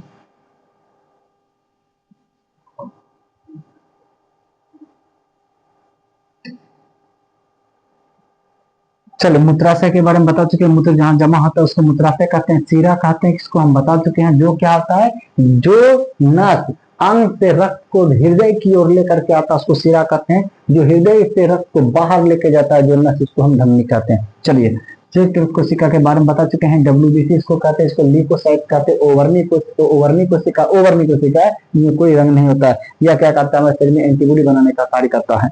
चलिए उसके बाद जाइलम और दारू के बारे में बता चुके हैं। जाइलम और दारू जिसे इसका नाम है, यह क्या करता है, खनिज लवण जल को पौधे के पत्तियों तक पहुंचाने का काम करता है।